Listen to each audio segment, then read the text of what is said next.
江婉，你愿意嫁给我吗？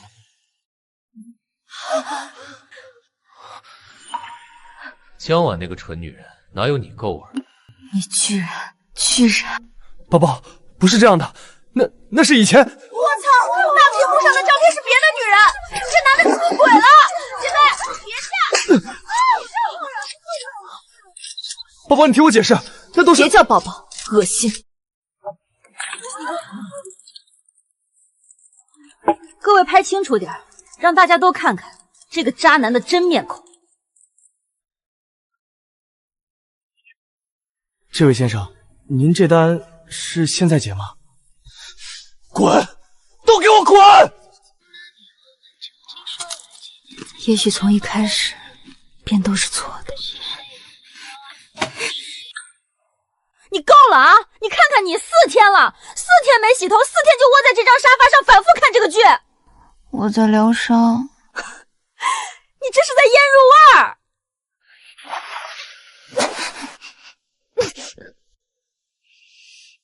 还好吧？那是你习惯了。去洗澡，立刻，不然我现在就拍照发朋友圈。洗不洗？洗。你什么时候看这种东西了？工作需要，我做短视频得研究风向，这种东西1集2分钟，反转3次，欲罢不能。这男的脖子上顶的是夜壶吗？他老婆说一句不信，白月光说一句就信。对，就这个味儿。现实中遇渣男只能自己哭，剧里渣男都被啪啪打脸。你之前跟徐宏之在一起，整个人围着他转，他加班你心疼，他省钱你给他买衣服，结果呢？你说的对，以后不找潜力股了。什么意思啊？周周，看着小吴和季宇，要找就找已经长成的大树，潜力股就是陪他吃苦，等他成大树了，别人来乘凉。开窍了，姐妹。喂，陈教授。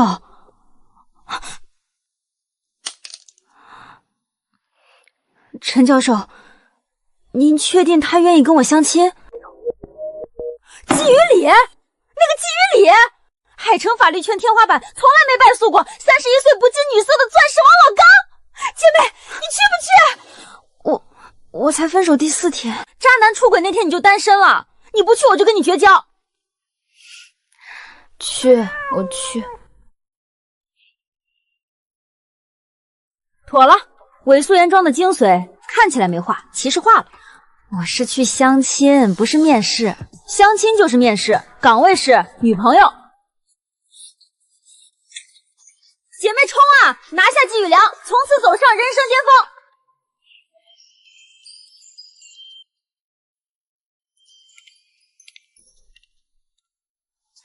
季律师，江小姐，我叫季雨里，就职于君和律师事务所。我的情况你应该听我妈说了。我妈天天催我，没办法安心工作，所以我们尽快把证领了。好的，等等，领证有问题？不是，我们才第1次见面，这太快了。我妈喜欢你，我觉得你也合适。其他人会有各种麻烦，我没那么多时间。如果你能接受我经常加班出差，我们就定下来。季律师，你的意思是跳过恋爱直接结婚？恋爱太花时间，我下周要出差，最好这周把证领了。你安排一下双方父母见面的时间，尽量这周内。下周出差，所以这周领证？你还需要考虑。我需要考虑一下，婚姻大事是不是应该慎重一点？这太荒谬了。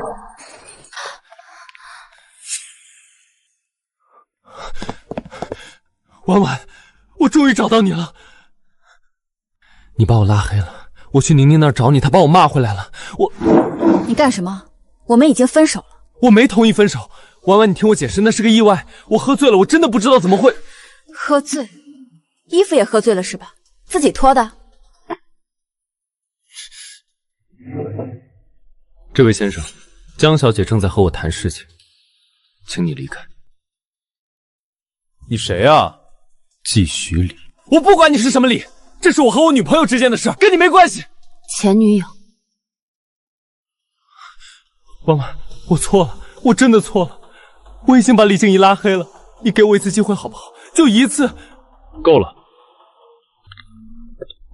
许先生，第一，江小姐已经明确表示你们的关系结束了，如果你继续纠缠，构成骚扰，她有权申请人身安全保护令。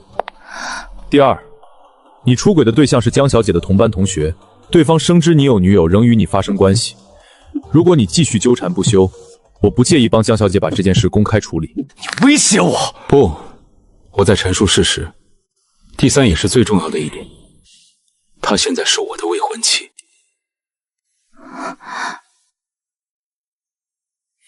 未婚妻？你们认识多久了？这跟你没有关系。如果你没有其他事情，请离开，我们还有事要谈。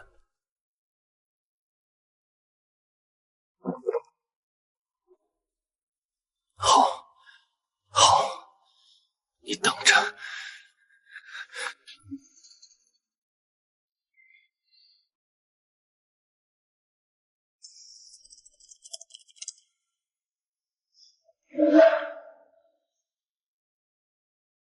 坐。季律师，你刚才说……江小姐，我说的不是假话，我是认真的。我觉得你合适，我妈喜欢你。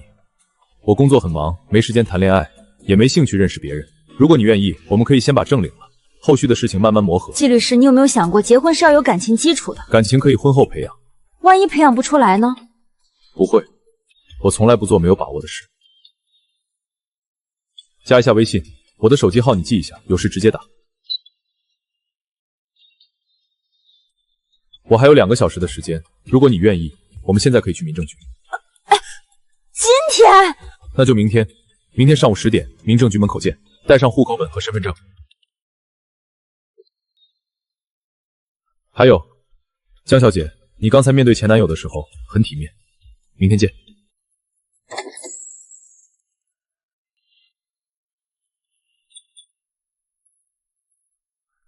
回来了，我点了外卖，过会儿他让我明天去领证。你再说一遍。季雨里，让我明天带户口本和身份证去民政局。从头讲。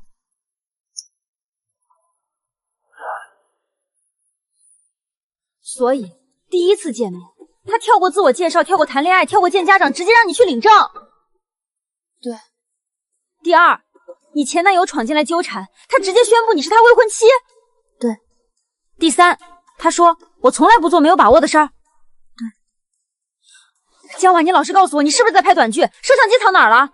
我最近研究这个路道，你这反转密度比我们公司的剧本还夸张。我当时脑子是懵的。你是一天不到，前后不超过20分钟，你简直是闪婚界的传奇。以后我爸妈催婚，你就是我的挡箭牌。宁宁，今天在咖啡厅，许宏之冲进来的时候，我第一反应是逃跑，我手都在抖。然后季徐里站起来了，他根本不认识许宏之，但他就是站出来了。那一刻我在想，如果有一个这样的人站在我这边，好像也不坏。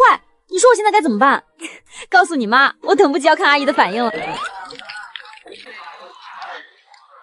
你怀孕了？没有，没怀孕你急什么？还有那个徐宏之，我不同意，你死了这条心。不是他，是别人。别人？江婉，你脑子被门夹了！老江，收牌，去海城。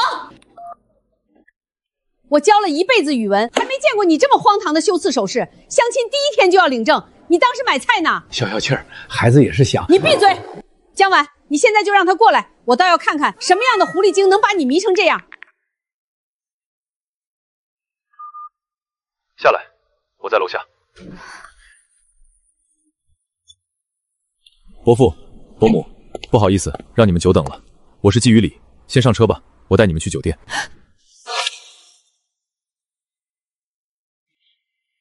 你确定你没怀孕？婉婉是吗？我是雨里的姐姐季雨思，果然如我妈所说，是个大美人。姐姐好，您过奖了，您才漂亮。明年3月份备孕，4月底怀孕，预产期在2月，正好寒假连着产假158天，再连上7、8月暑假，婉婉可以连休8个月。哎呀，亲家母，您这算得太细致了。婉婉，你放心，生完直接去我住过的那家月子中心，服务优，医护专业，花语里的钱天经地义，是不是啊，小弟？是。给海蓝织膜套装，小弟通知的太急，没来得及特意准备，这份你先收着。婉婉，长得王带着酒镯就是好看，以后别叫陈教授了，该叫妈了。谢谢妈。亲家，拜拜。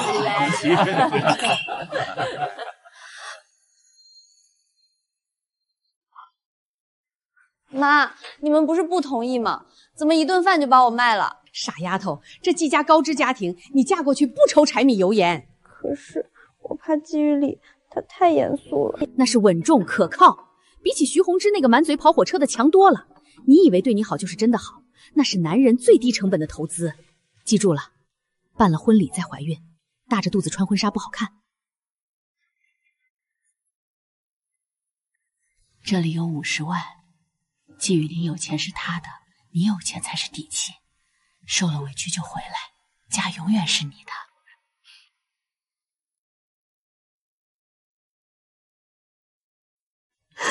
妈，这就领完了，才10分钟。房子地址发你微信了，今天可以住过去。这卡以后每月我会打2万生活费。2万？我下午出差3天，晚上不用等我。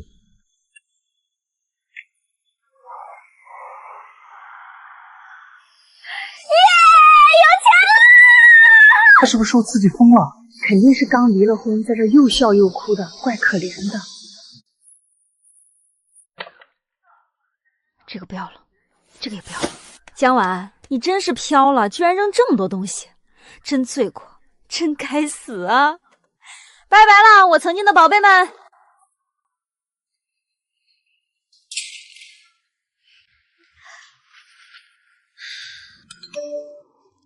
有什么快说，我正忙呢。你猜猜我在哪儿？看着客厅，看着采光。我去，你出息了，租这么大的房子？租什么租？这是季雨里的房，从今天起就是姐的房了。曹，再让你见识一下什么叫人间疾苦。季雨里走前给我的，说让我随便买，以后每个月这张卡里还会准时躺进2万块生活费。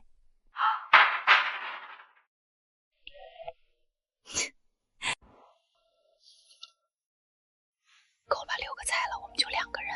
点，再加1瓶这个酒。你懂什么？来这儿是为了吃饱吗？美女都是小鸟胃，吃一大堆才丢人。快，帮我拍张具有贵妇气质的照片。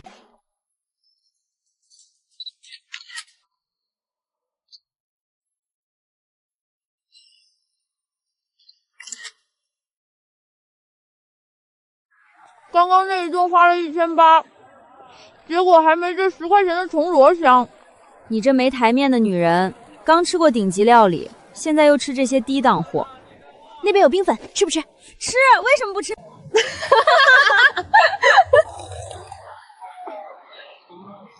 走，富婆，明天高端商场带姐妹见识一下挥金如土。婉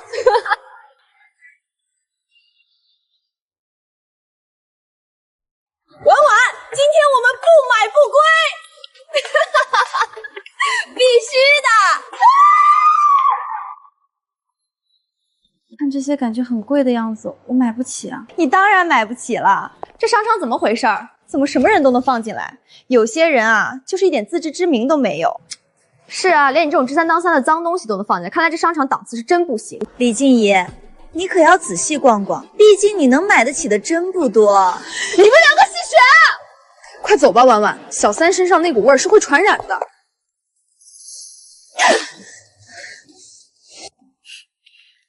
他就是想看咱们放不开手脚。走，咱们进GUCCI逛逛，咱们正常选就好，不用出他。这个好像很贵啊，我怕我也买不起。你花你老公的钱怕什么？再说了，他在后面看着呢，咱们可不能落了下风。走，我看他还敢不敢一直跟着。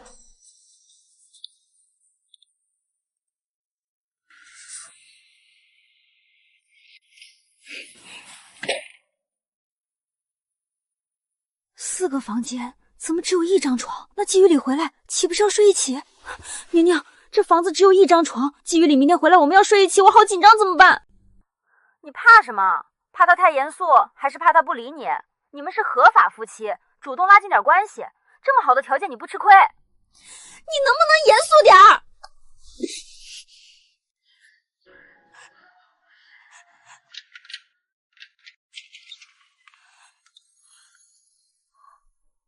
江婉，季律师，你不是明天才回来吗？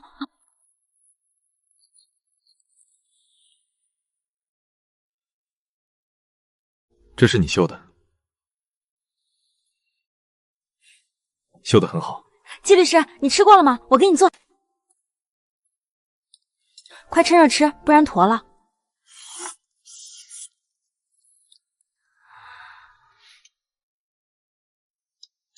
这阳春面不错，我妈妈教的，我来刷。没关系，在国外都是自己做饭洗碗。你还会做饭？本来不会，在 M 国面包汉堡吃腻了，只能把自己逼成大厨。那我有没有机会尝到季厨的手艺？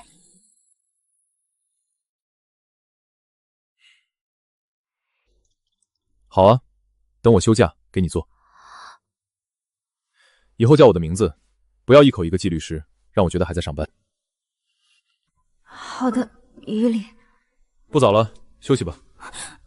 好。怎么了？我先洗澡。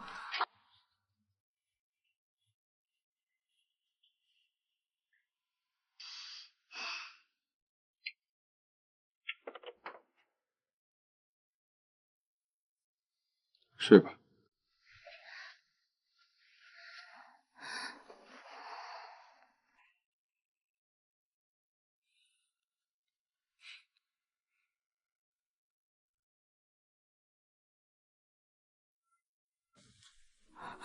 于理，我突然想起还有个文件要看，你先睡。晚安。他看出来了。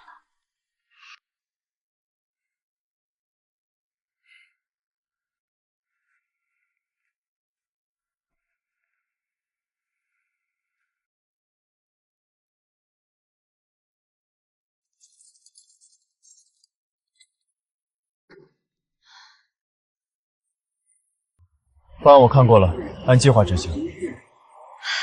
从今天开始，我也是 CBD 女孩了。宁宁，为什么我那个手工号拍了这么久都没赚到钱？因为你那是日常号，短视频最重要的是变现。你今天拍刺绣，明天拍吃饭，系统会把你判定为日常号。还有这种讲究？必须垂直。如果你做美妆，就只能拍化妆。我认识个20万粉的美妆博主，一年能赚几10个 W。妈呀，我现在改行来得及吗？先把基本功练好吧。小魏，带下姜碗，这是我姐妹，往死里用，别客气。真谢谢你啦！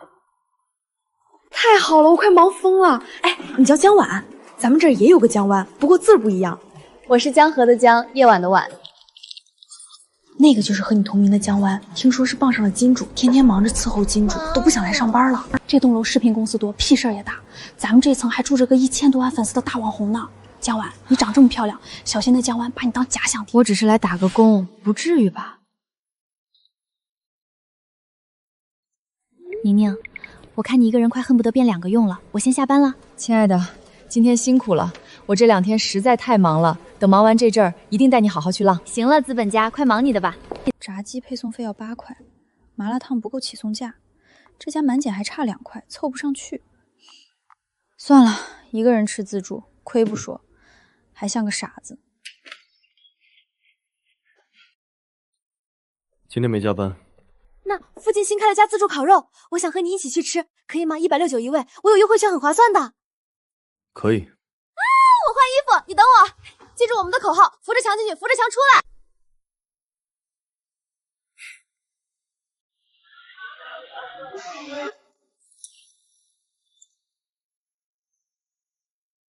大哥，你翻肉的速度能不能快一点？你烤出来的还没我吃的快。这进度条什么时候才能满？我去拿点蔬菜。好呀好呀，去吧去吧。烤的也太慢了，等他自己拿一轮回来，我都饿死了。你好，那种粉色的是什么？那个是我们店的特调桃桃气泡饮，女士免费的哦，要给您来一杯吗？来一杯。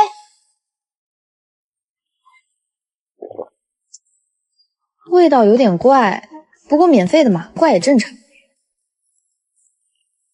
再来一杯，这个是免费的对吧？确定免费对吧？是的，女士。那再来一杯，不对，再来一杯。好的。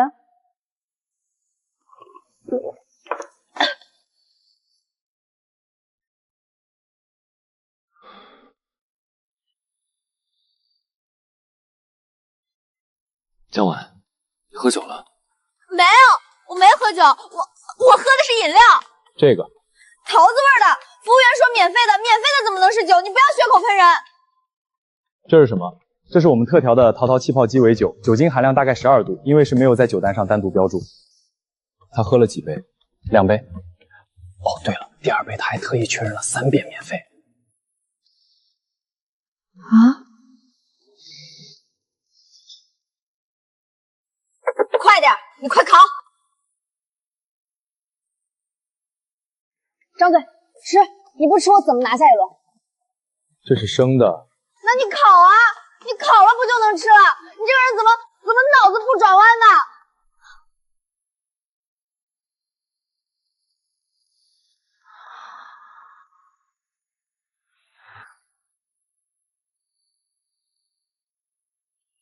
还要？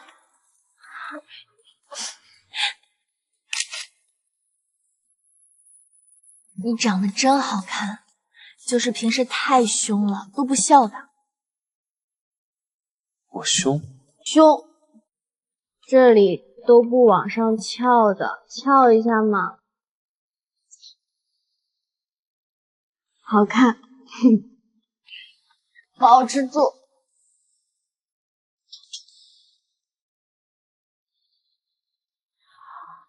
好困。走吧，回家。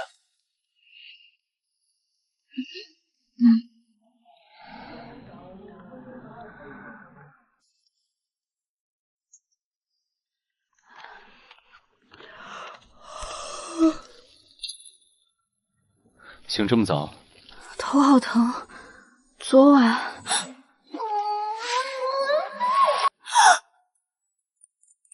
于理，那个昨天晚上我是不是就是说了什么不该说的？没有，你昨晚很乖。吓死我了，吓死我了！我这人酒品不好，一喝就醉，一醉话就多。上次跟闺蜜喝酒，听说我拉着人家讲了一整晚的垃圾分类。你昨晚确实没讲垃圾分类，你只是拉着我的手说老公你最好了，然后嚷着老公抱抱，在大马路上跳上来挂在我脖子上。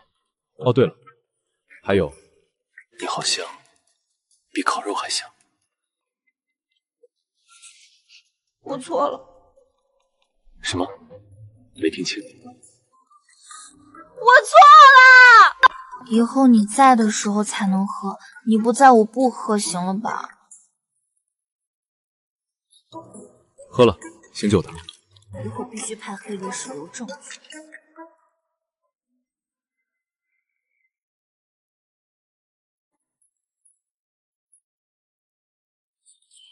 江晚，等下忙完了，咱们去楼下新开那家咖啡厅转转。好啊，我先把这几卷蕾丝理清楚。曹宁急着要呢。婉婉，帮我把那卷奶白色的蕾丝拿来，急用。来了来了，马上到。江晚，谁是江晚？给我滚出来！这是谁啊？找错人了吧？找我？你就是江晚，就是你这小狐狸精勾引我男人！我是江晚，但你……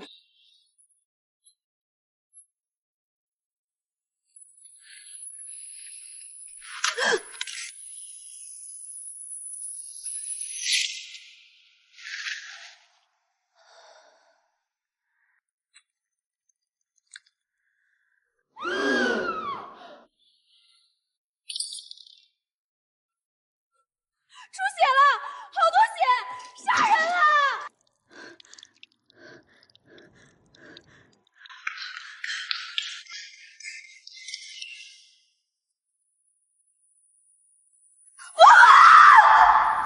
怎么回事？怎么会这样？你别吓我，婉婉。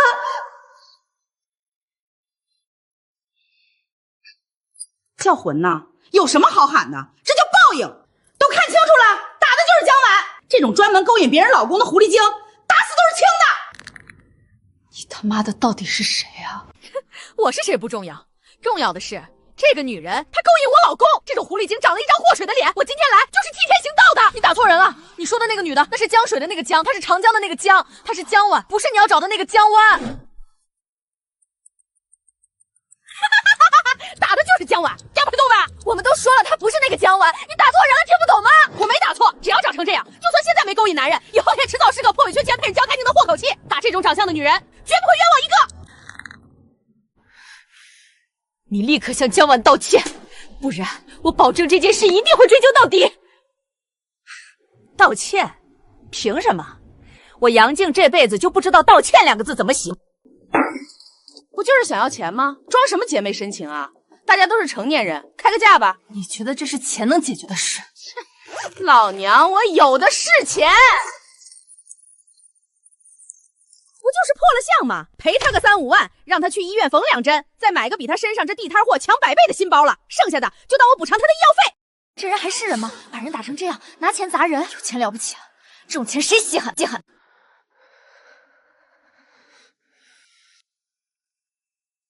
赏我们的？你有钱了不起？你以为这世界上所有事情都能用钱解决？难道不能吗？在这海城还没有我杨静拿钱砸不平的事儿。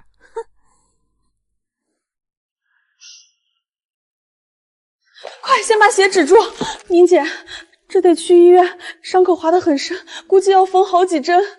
宁宁，别跟他吵了，咱们先走。婉婉，你别说话，先去医院。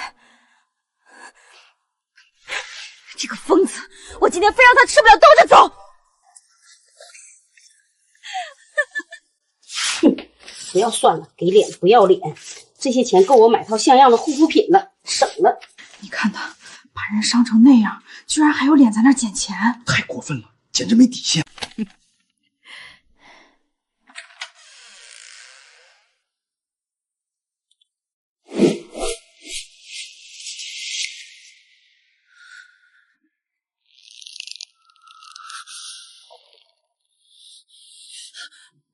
季雨里，快带婉婉去医院！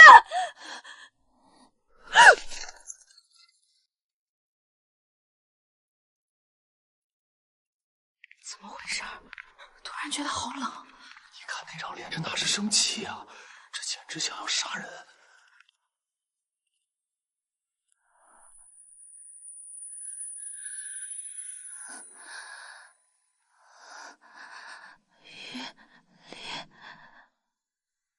谁动的他？我打的，怎么着？你就是她老公，来的正好。我跟你说，你是谁？你管得着吗？不就是想讹钱吗？老娘有的是钱，拿着5万块，够你老婆去医院缝针买布品了，剩下的钱还够她买几个像样的包。别天天被这种地摊货招摇撞骗。于里，我没事，就是没站稳，磕了一下，你别生气。怎么着？5万嫌少？我告诉你。你好，110吗？海城创意园区3楼这里发生了一起蓄意伤人事件，行凶者拒不配合并试图金钱诱买私了，请立刻派警力出警。纪律，你不是休假了吗？没休。程律，有个结案，故意伤害、诽谤、寻衅滋事，受害人我太太。嫌疑人信息：杨静。目前已知的指控如下：第一，故意伤害罪。这下他撞到铁板了，就去干这制裁。受害刑法第234条，伤情需等医院他定出具后，决定是否适用轻伤以上标准。即便构成垂危爽，也有行政处罚余地。第二，诽谤罪，根据刑法第246条，公然侮辱他人或者捏造事实诽谤他人，情节严重的，处嫌疑人当众指控我太太居于管制或者包覆证据权利。经在场证人初步核实，嫌疑人认错了对象，将江湾误认为江婉。听到了吗？这是专业的。这疯女人这回死定了。程律，这种行为在法律上是什么性质？这是典型的诽谤，主观故意极其明显，且当众殴打羞辱受害人，情节非常恶劣。对。第三，寻衅滋事罪，嫌疑人非法闯入他人经营场所，当众殴打我太太，严重扰乱正常经营秩序，造成了极其恶劣的社会影响。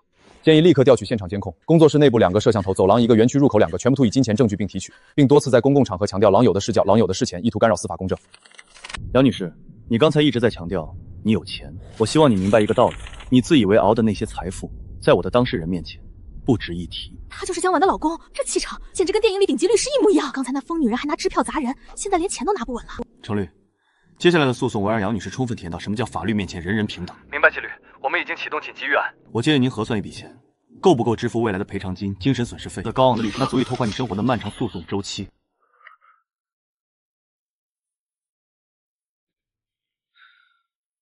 叫救护车了吗？叫了，应该快到了。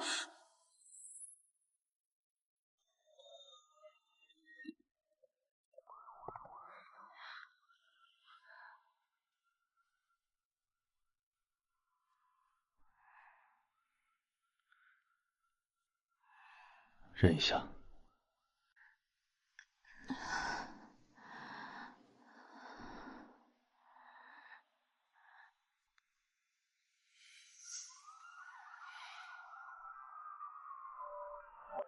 对不起，我来晚了。不怪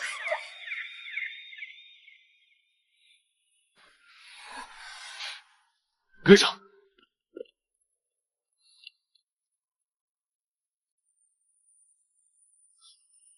快放到担架上！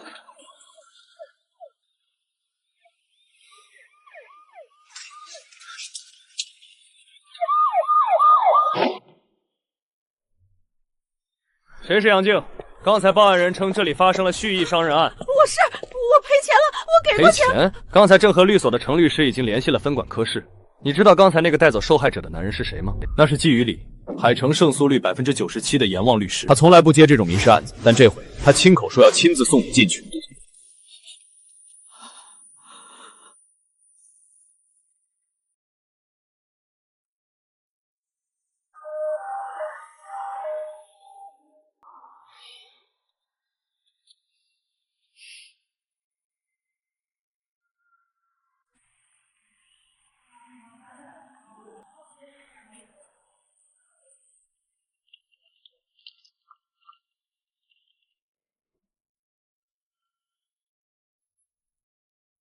这口子开的可不小，怎么弄的？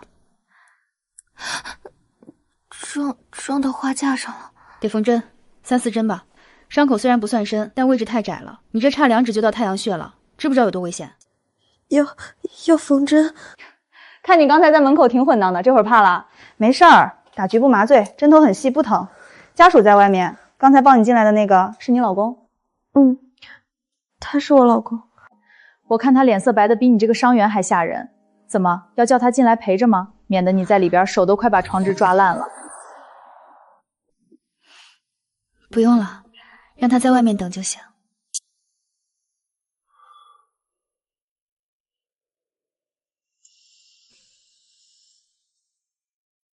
这谁的家属啊？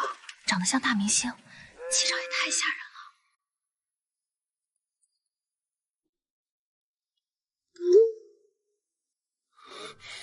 以及不是季律师，是江晚的老公。季先生，进来吧，缝完了，病人有点晕麻药，最好扶着走。缝了3针，医生说缝合得很好，以后不会留疤的。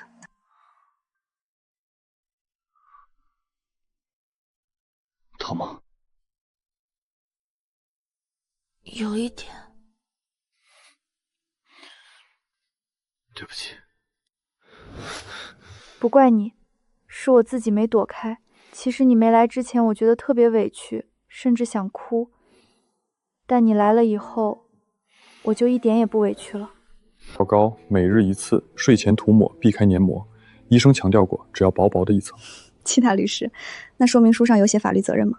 没有，但用药剂量不大，会影响愈合速度。没有，就是觉得你这个人有时候挺可爱的。可爱。病人就好好躺着，别乱说话。疼？不是疼，是你的手太凉了。手法不错，比护士姐姐还稳。熟能生巧。你以前经常给人涂药？以前在国外打篮球，经常受伤，那时候队友都找我说我手稳不会弄疼人。那时候的他还有其依附。李李，你知道外面的人怎么说你吗？他们说你是冤枉，说你没心没腹，是个活的大冰块。你呢？你也这么觉得？我不怕你，因为我见过你不冷的样子。我想问你一个问题，今天在工作室，你害怕了吗？没有。骗人！你要是不怕，当时手怎么抖成那样，连呼吸都乱了？也许是有那么一点。只是一点？不记得了。季大律师，你这算不算虚假陈述？不老实啊！知道，还敢承认？因为我确实很害怕。于理，别哭，医生说伤口不能沾水，眼泪又不是水。眼泪含盐，会刺激创面，严重影响愈合速度。你连这个都懂？刚才在急诊室顺便咨询了医生。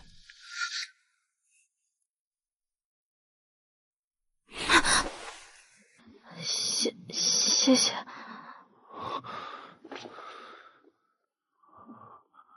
不必谢。老婆，以后有事第一时间叫我，不管你在哪里，在做什么，第一时间打给我，不依靠我。于理，我会觉得你不需要我。需要的，季于理，我一直都很需要你。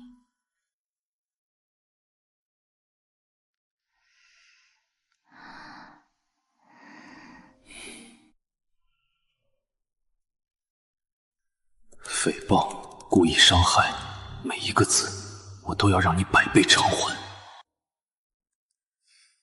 这么晚还没睡？诉状草稿发你邮箱了，把杨静在工作室说的那句话全部录入证据链。您是说不只是侵权，我要以诽谤罪和公然侮辱罪起诉，情节要定性为没人能救得了他。明白，我这就去完善，保证这案子办成铁案。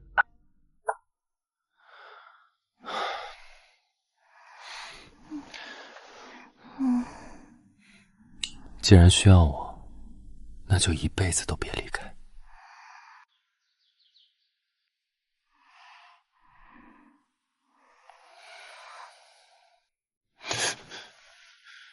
醒了，你就这么睡了一夜？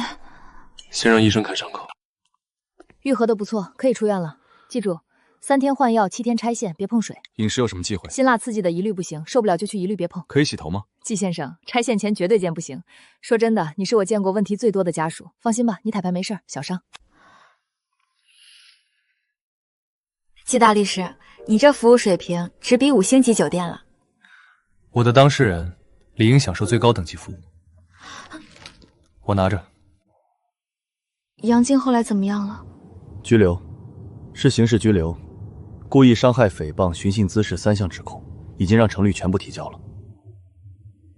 那他会坐牢吗？会。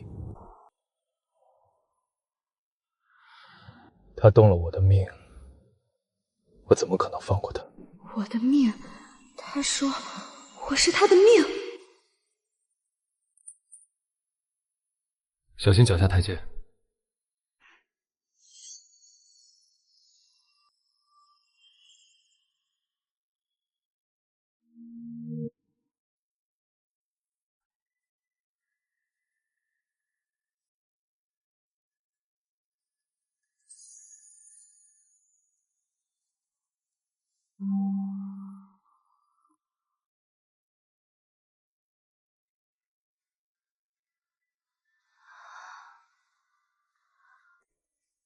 这些都是什么时候弄的？昨晚你睡着后叫保洁来打扫了。你们家保洁还兼职送花服务啊？花是早上让助理买的。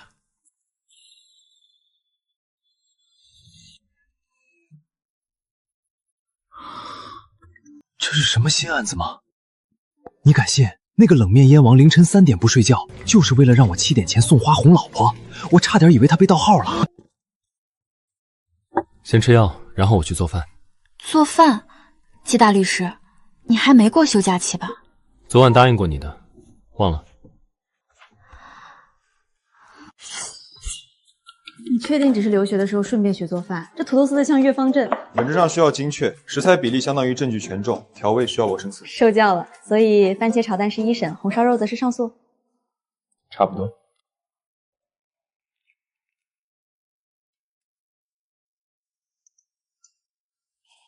于理，汤淡了。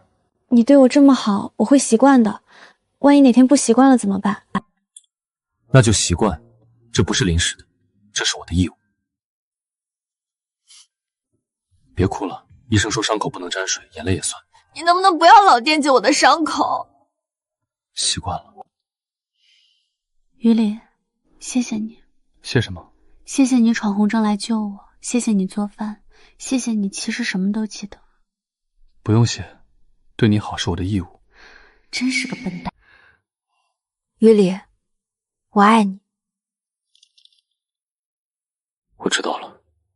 你就不能回句好听的？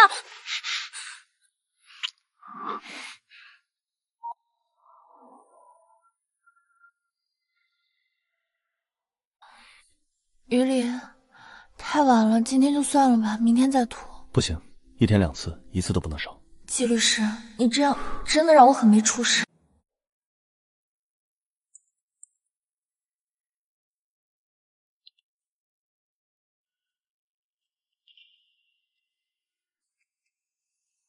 这怎么可能？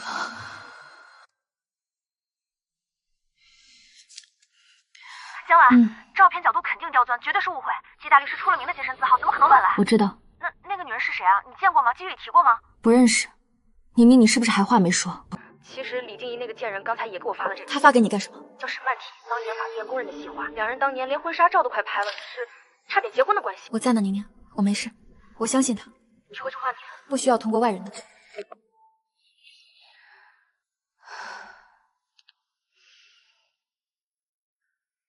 替身。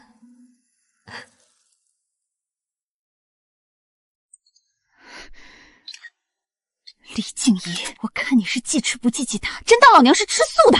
有病吧他！季律师看婉婉那眼神，恨不得把命都给他。替身，纯扯淡。等季律师把杨静送进去，下一个就轮到李静怡。今天怎么这么早？比平时早了3个小时。他平时换鞋一向很快，左脚踢右脚2秒解决。可今天……我来热，你去沙发上坐着休息。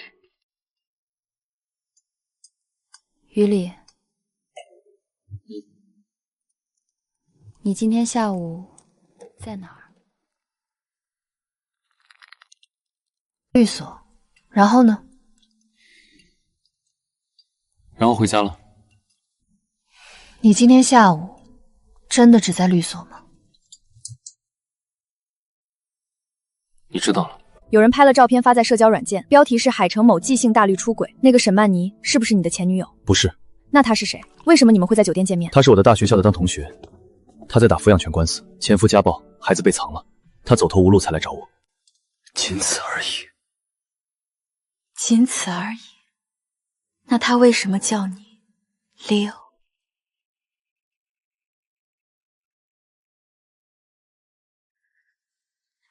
下午曹宁给我发了截图，评论区有知情人士沈曼妮一直叫他 Leo 是他们之间的专属称呼。我这个季太太连你有英文名都不知道。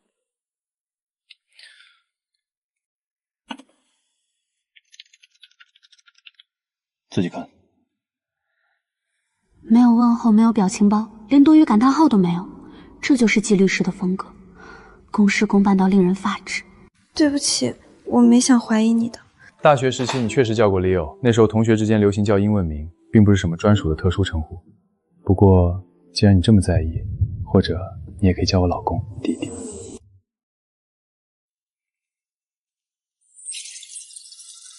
弟弟，改论文，肉包子。你是陈教授派来辅导我毕业论文的那个学长？终于想起来了，看来这3针还没把你脑子缝短路。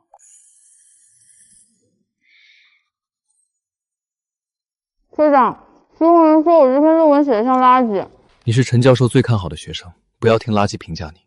江晚，你值得更好的。那张纸巾，那句话，是不是你故意的？你早就知道我是谁，还装作第一次见。如果我不装成第一次见，所以陈教授根本不是随便挑的人，是你安排的。你在办公室改我论文的时候就看上我了。准确的说，是在那之前。在那之前，大3还是大2？他大2参加校际辩论赛对阵政法学院那场。那个时候为什么不说？我等了，她有男朋友。那他可以等他分手啊，谈个恋爱又不是结了婚。以为为什么会恰好在那间咖啡厅遇到他？季玉林，你是个大笨蛋！你这么聪明，为什么不早点告诉我？因为我要的不只是你的现在，而是你彻底清空后的未来。为什么不早点告诉我？因为那时候你还没准备好。你怎么知道我什么时候准备好？难道一直在暗中观察我？不只是观察，只是记住了你每一个变化。你真傻。大学时的那个他是真的什么都没发生吗？没有，真的没有。他对我也许有过想法，但我从来没有回应。为什么？是因为那时候我已经在等他走出过去。他总是这样，内冷外热的。无论多少年，他都在等他。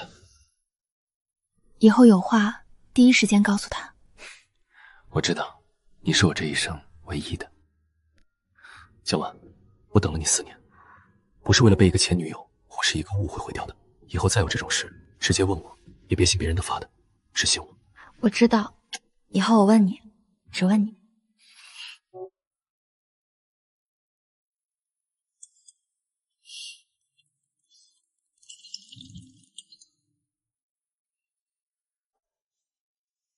走着瞧吧。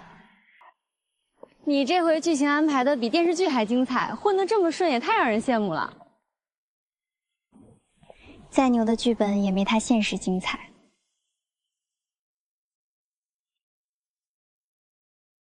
这是他一直以来的风格，爱别人，也以法律护身。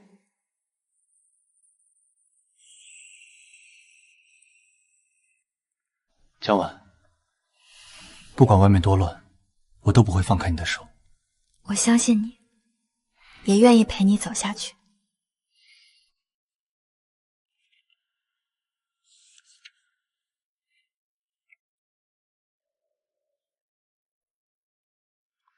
啊！继续里我自己能走，能走不代表非得走。结婚这么久，他才知道自己最擅长的不是打官司，是不讲道理。自己都快被他的不讲道理惯坏了。你看，那些不讲道理，其实都变成了你的特权。别担心。担心？对，我知道，怕我对你好，却怕我不够好。有你在，我就没什么可怕。婚礼不是闹着玩的，草坪更自由，你可以在上面跑。我又不是小孩子，为什么非得在草地上跑？你上次在小区草地上跑过，不是吗？那是追猫，追猫也算跑。你走没得商量。我说的是既定事实。那就听你的，草坪上见。草茎。婚礼前夜，新郎新娘不能见面，这是规矩。早领证住一起好几个月了，规矩早就破了。领证算什么？婚礼才是仪式感。明天我负责把你从头到脚收拾成匹配身，丽莎真不错。你到底是夸我还是骂我？当然是夸你，能被品味一流的律师看上，说明你也值钱。你打算怎么把我弄成配得住婚纱的女人？明早8点半化妆师来做发型试婚纱，你就闭眼躺好，剩下的都交给我。听起来我明天连睁眼的自由都没了。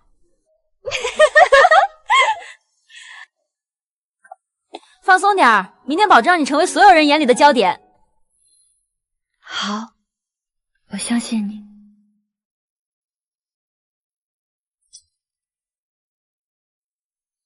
你喜欢什么样的婚纱？简单点的，不要太蓬的，像公主那种我可不适合。江晚，发什么呆呢？要试妆了！来了来了！喂，今天你是主场，别忘了笑得甜一点。我可不是公主，就怕被这长裙摆绊倒。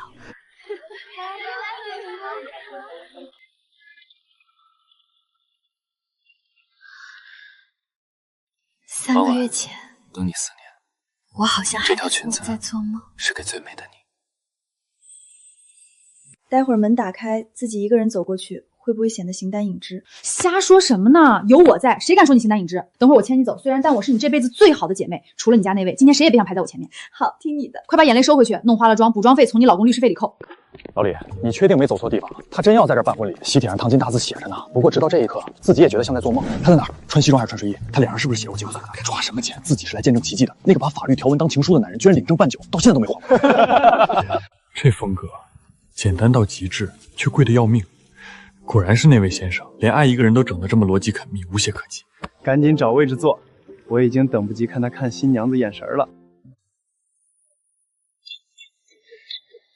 还不止，黄埔集团董事长也下来了，那是海城地产界老祖宗，连北凉集团从不参加社交的 CEO 都来了。老李，我知道老季在绿界有名，但不知道他这么有面子。这些人随便拎一个海城地皮都抖3，他什么时候认识这些人的？不科学，都不必能聚齐这几位。老季结婚居然齐刷刷到场，忘了去年黄集团差点崩盘的跨卷报告案是谁救的？前年北凉集团大好了盘，不他的信徒，但怕季玉德站在他们对手那边。你季云氏是不是该多随点信徒？商场上这些年终奖就是在动海城的半壁江山。万万别低头，人命会掉，你老公眼珠子也会掉。宁宁，我腿有点软，这音乐……季律师这人闷骚的可以，他煎个蛋哼的曲子，居然找了大师乐团现场重编，挺凶。迈步。快看老季那个领带香槟色，那是他向来冷硬的人会选的颜色吗？这叫铁汉柔情，这颜色一准是新娘子挑的。你看老季那神态，整个人都软和下来了。季雨丽向来性子刚硬，今天倒是在这姑娘面前软和了不少，有意思。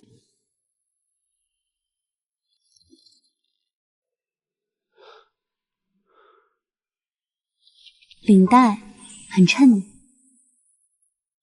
只要你喜欢的，我都衬。小王，快看老季那只手，我是不是老花眼了？那是在抖吗？程律，你没看错，而且我还看见他笑了。笑了？开什么玩笑？他那张脸平时比南极冰川还硬，这时候能笑得出来？是右一边嘴角只有一点点弧度。疯了，真是疯了！这哪是结婚，这简直是把阎王爷拉下了凡尘。季大律师，法庭上你从来没输过，但在我这儿，江晚要是掉了一滴委屈的眼泪，你就算赢了全世界也没用。宁宁，我把他交给你了，你要是对他不好，我管你是不是海城第一律，管你身后有多少大佬，我第一个冲过来撕了你。你不会有这个机会的。行，算你狠，记住你今天说的话。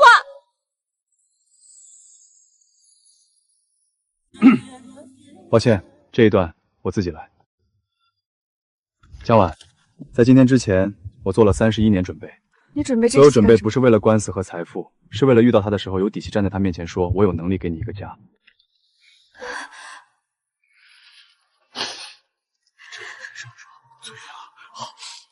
所以，江晚小姐，这份很违约的代价，你我付不起。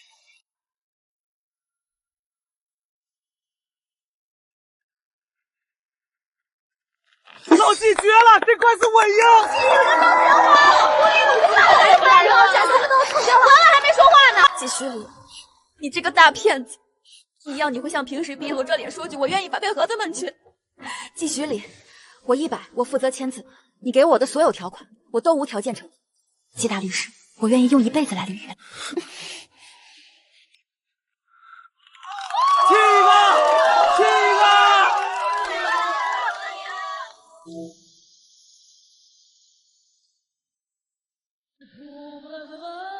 江晚，这4年，我每一天都在脑海里预演这一刻。我也是。老季威武，这违约金我看你得付一辈子喽！去吧！都别跟我抢啊！谁抢我跟谁急，往我这跑！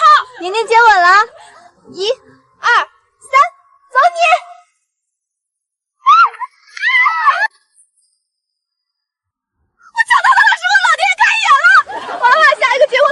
你等着，你一定要给我当伴娘，把这运气还给我。我等着，我的伴娘必须嫁出去。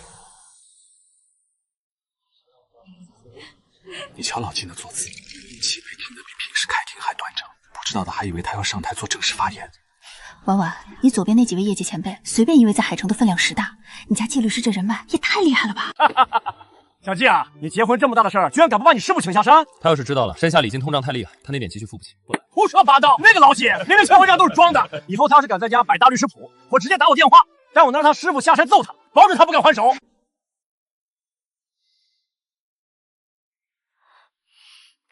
原来季大律师也有怕的人呀。并没有，我只是在考虑怎么给师傅报销2金。你看表没？从婚礼到现在4个小时，老季连一次手机都没拿出来，这正常吗？当然不正常。忘了上次他阑尾条纹做手术，麻醉刚醒，手术台还没下。第一件事是让我给他读英国那个案子的邮件。看来就这个北德文法律过日了，栽了好几个月了。您这反应速度可不合时顺。于理，你手机好像响了，可能是律所的急事。今天海城所有的法律都得给季太太让路。龙副会长还在看我们呢。随他那是羡慕。他江晚早就给自己找好了退路。什么文婉乖巧，全都是装出来的。嫁了又怎么样？错了，她竟然真的嫁给了那种人。小兰说的截图删，但沈万回国是事实，我都要看过。两位请慢用。江晚还拿神孙在这儿演戏。风之，你看我这身怎么样？红红火火的，绝对把江晚那身寡淡的白纱给压下去。压下去？咱们坐在这儿，连他的脸都看不全。李静怡，这就是你非要带我来的目的，在角落里看人家风光。你懂什么？曹宁竟然敢在群里发请帖，我为什么不敢来？我就是让他看看我过得比他好。快看那是谁啊？这种场合穿一身大红，是想跟新娘子叫板吗？也太没教养了吧！长得一股小家子气，穿成这样像个走错全场的野模。红之，等会儿咱们去给季律师敬酒，毕竟也是老同学一场。好主意。你这身红裙子，在这就像个笑话。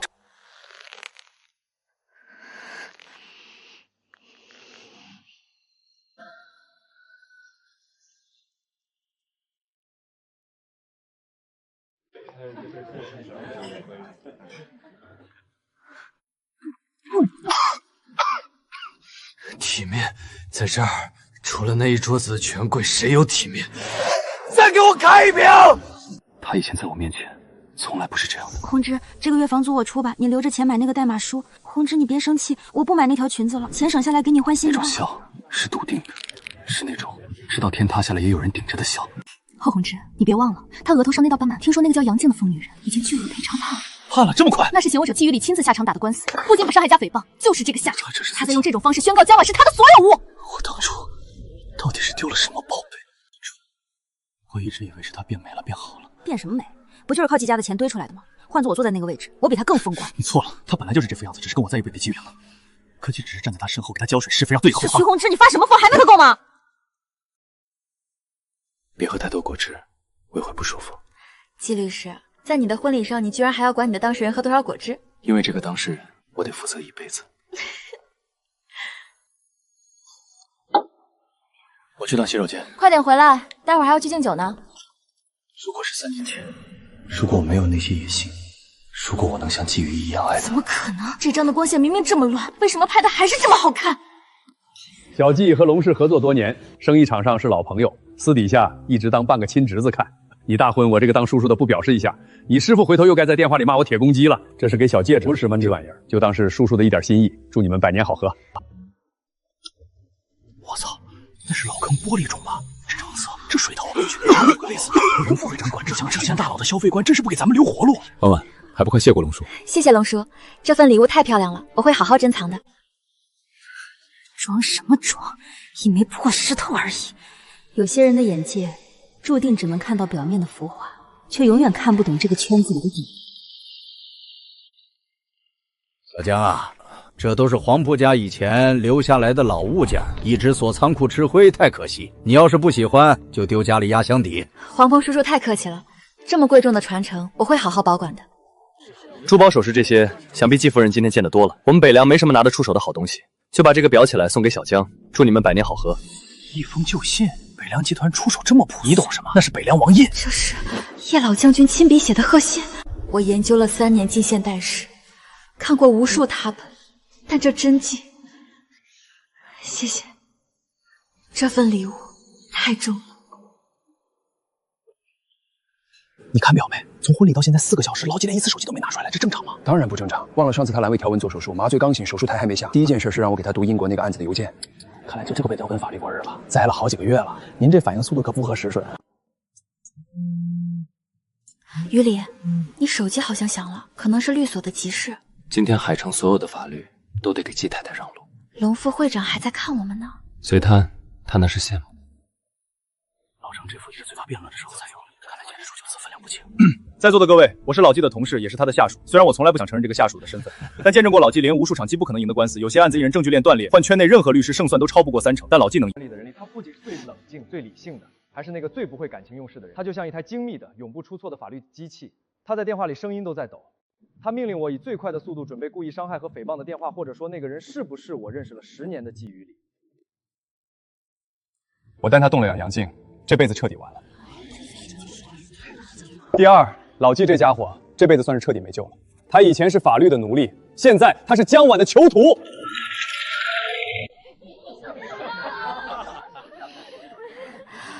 程律师，快把你老底儿揭穿了。他在陈述一个无法反驳的事实。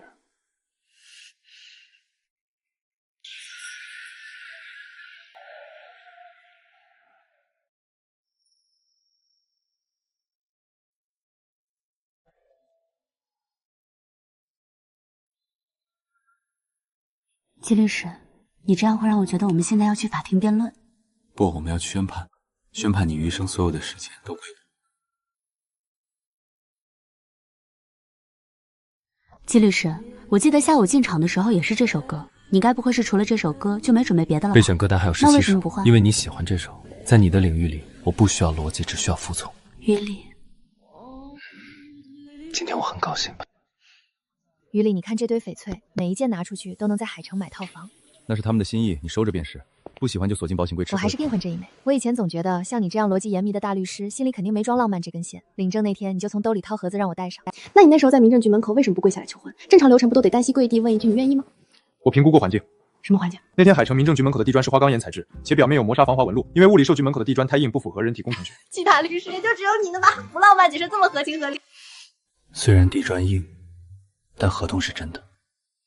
江太太，你已经签字盖章，毁约无效。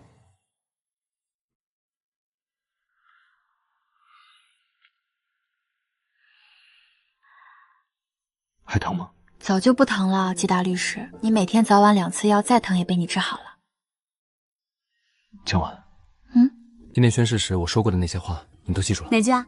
是你说民政局地砖太硬那句，还是不值一提那句？你知道我说的是哪句？我知道，你说那是一份没有期限、没有终止条款的合同。记好了，我愿用一辈子来捋这句。记住了，你也不许忘。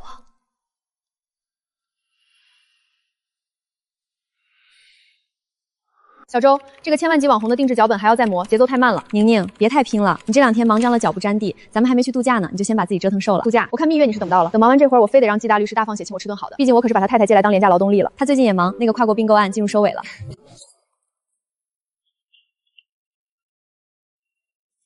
请问江婉女士在吗？我是，请问您是？这是律师函，请您签收。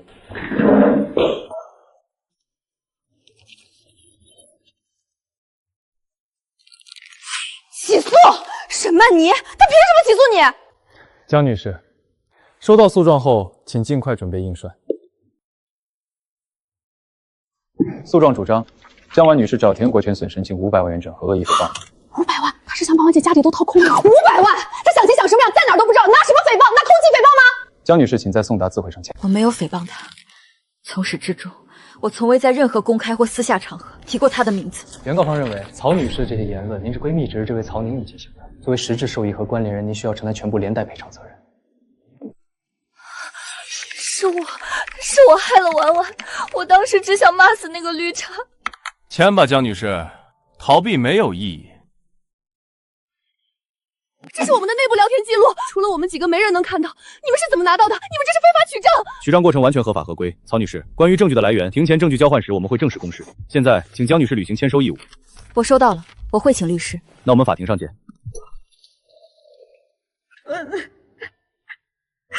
那500万，宁宁，看着我，你说那些话，这不是你的错，你还不明白吗？无牌道歉，这个数字和这个要求根本不是冲着我来的。一旦我道歉，于理的声誉就会彻底毁掉。他要的是让于理难堪，是逼于理向他低头。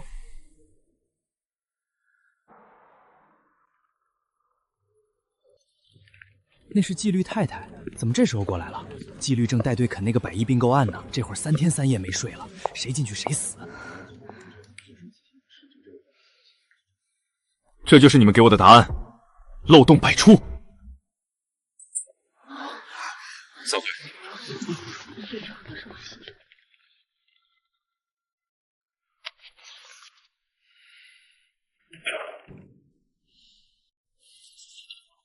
你签收了？签了，躲不掉的。好。纪律，你在开玩笑吗？那可是咱们筹备了半年的项目，标的额几个亿，现在退出，出什么事儿了？沈曼妮起诉我太太侵犯名誉权。纪律，我没记错的话，这个沈曼妮就是您前阵子带我们亲自下场帮她抢回抚养权那个当事人吧？是他。她不是您以前的同学吗？您推掉几百万的项目去帮她，她现在转头反咬您太太一口，背后肯定有高人。魏明成，他可是您师叔啊！魏明成跟咱们纪律同出顾伯年门下，那可是海城高院老副院长的衣钵传人。从现在起，忘掉辈分。对方既然接了案子，就没打算跟我们的同门情谊。那我们就告诉他，在海城他这个判官判不了我的人。魏律师这2年很少接个人案子了，尤其是这种名誉权纠纷，标的不大，社会关注度也不上，他怎么会接？因为对手是我。够了，上一对购仲裁案，他没抢到代理员，借了2年，难产。不仅如此，还有更大的问题，看看他的证据清单。曹宁在微信群中网友负面评价截图，主张由被告引导产生。他连3个月前的照片都存着。但最要命的不是这3条，最要命的是证据4，一段录音。我不知道该怎么办了。你太太对我误会太深了，她在外面说的那些话，我现在都不敢出门，所以她不会听的。我知道是你太太，我不该说。纪律，这录音真的太伤人了。剪辑过的，我当时的完整答复是：他把后半句掐了。我会保你的案子不受任何外部因素干扰，但我的太太不会在外面说那些话，她不是那种人。原来他在那天，在那个时候就已经在毫无保留的相信我了。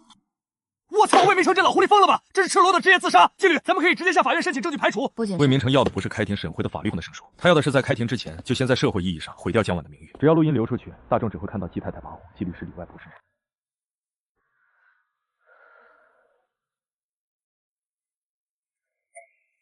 这不是在骂我，这是在挖坑。每一句话都在暗示徐礼徇私舞弊。明天继续，所有营销号的 IP 地址全部固整。挂了。你看到了？不用看。这些脏东西我明天会让公关团队处理干净。于礼，那个沈曼妮为什么要这样？你明明在帮他打官司，为什么他要在这个时候用这种方式反过来咬你？因为我拒绝了他。3月12日见面那天，他对我提了一个要求。什么要求？他说他后悔当年没有跟我在一起，他甚至大言不惭地告诉我，他可以等我，等我结束这段名存实亡的婚姻。我对他说：“江晚，我等你等了4年，现在轮到别人等我了。”沈曼妮，她那样的人大概从来没被人这样拒绝过吧？他是法律系的系花，习惯了所有人围着他转。他以为只要他肯辞回就职，江也能干起来的张。可他算错律师，你从来不走回头路。他们一拍即合，要联手把江晚拖进泥潭，顺便踩一脚季雨林的面子。吃完。季律师，你这是非法拘禁。今天待在家，不准看手机，不准看电脑。你的额头伤口虽然拆线了，但医学研究表明，情绪波动过大会导致行动法变。我是律师，你先编的吧？律师的职业操守是不准说话。吃完再走。季徐礼，你这是在软禁我吗？今天待在家，不准看手机，不准看电脑，电视可以看，但只能看少儿频道。但医学研究表明，尤其是那副锅溜舌的和情况，季徐礼，欲望症软接口。记住，不管是外卖还是快递，一律不准开门。知道了，快去上班吧。什么皮肤恢复？他是怕我一出门就被那些守在门口的记者生吞学泼了吧？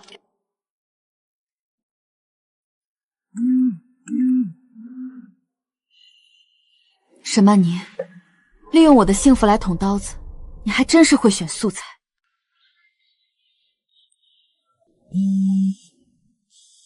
婉婉，沈曼瑜那个绿茶精是不是疯了？还有魏明成，宁宁，你先喘口气，别气坏了身体。我能不气吗？都是我害了你，要不是我在群里，他们哪来的事？我多点皇家的证据，这500万咱们跟他死磕到底。不用，宁宁，不用。他说过这件事交给他。信啊，当然信，全海城谁敢不信他的本事？他可是阎王王总律师。那就相信他，我也信他。沈曼妮、魏明成，你们以为我还是那个孤立无援的江晚吗？你们算错了法律，也算错了一个丈夫护短的决心。既然你要全力以赴，那我也不能让你分心。我的天，那是陈庆兴院长，海城法纪总实验发誓再不下山了吗？师傅，您怎么亲自来了？山里路远，您打个电话，我去接您。是我没处理好，惊动了您老人家。放屁！你没处理好什么？拒绝一个不要脸的狐狸精叫没处理好，护着自己明媒正娶的老婆叫没处理好。哼！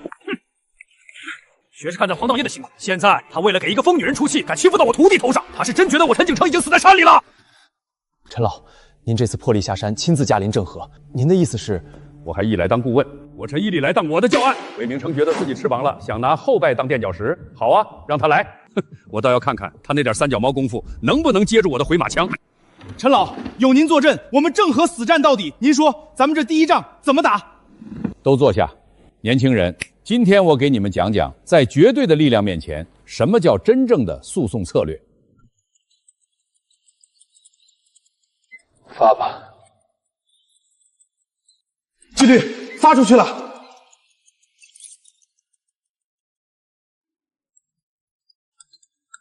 我操！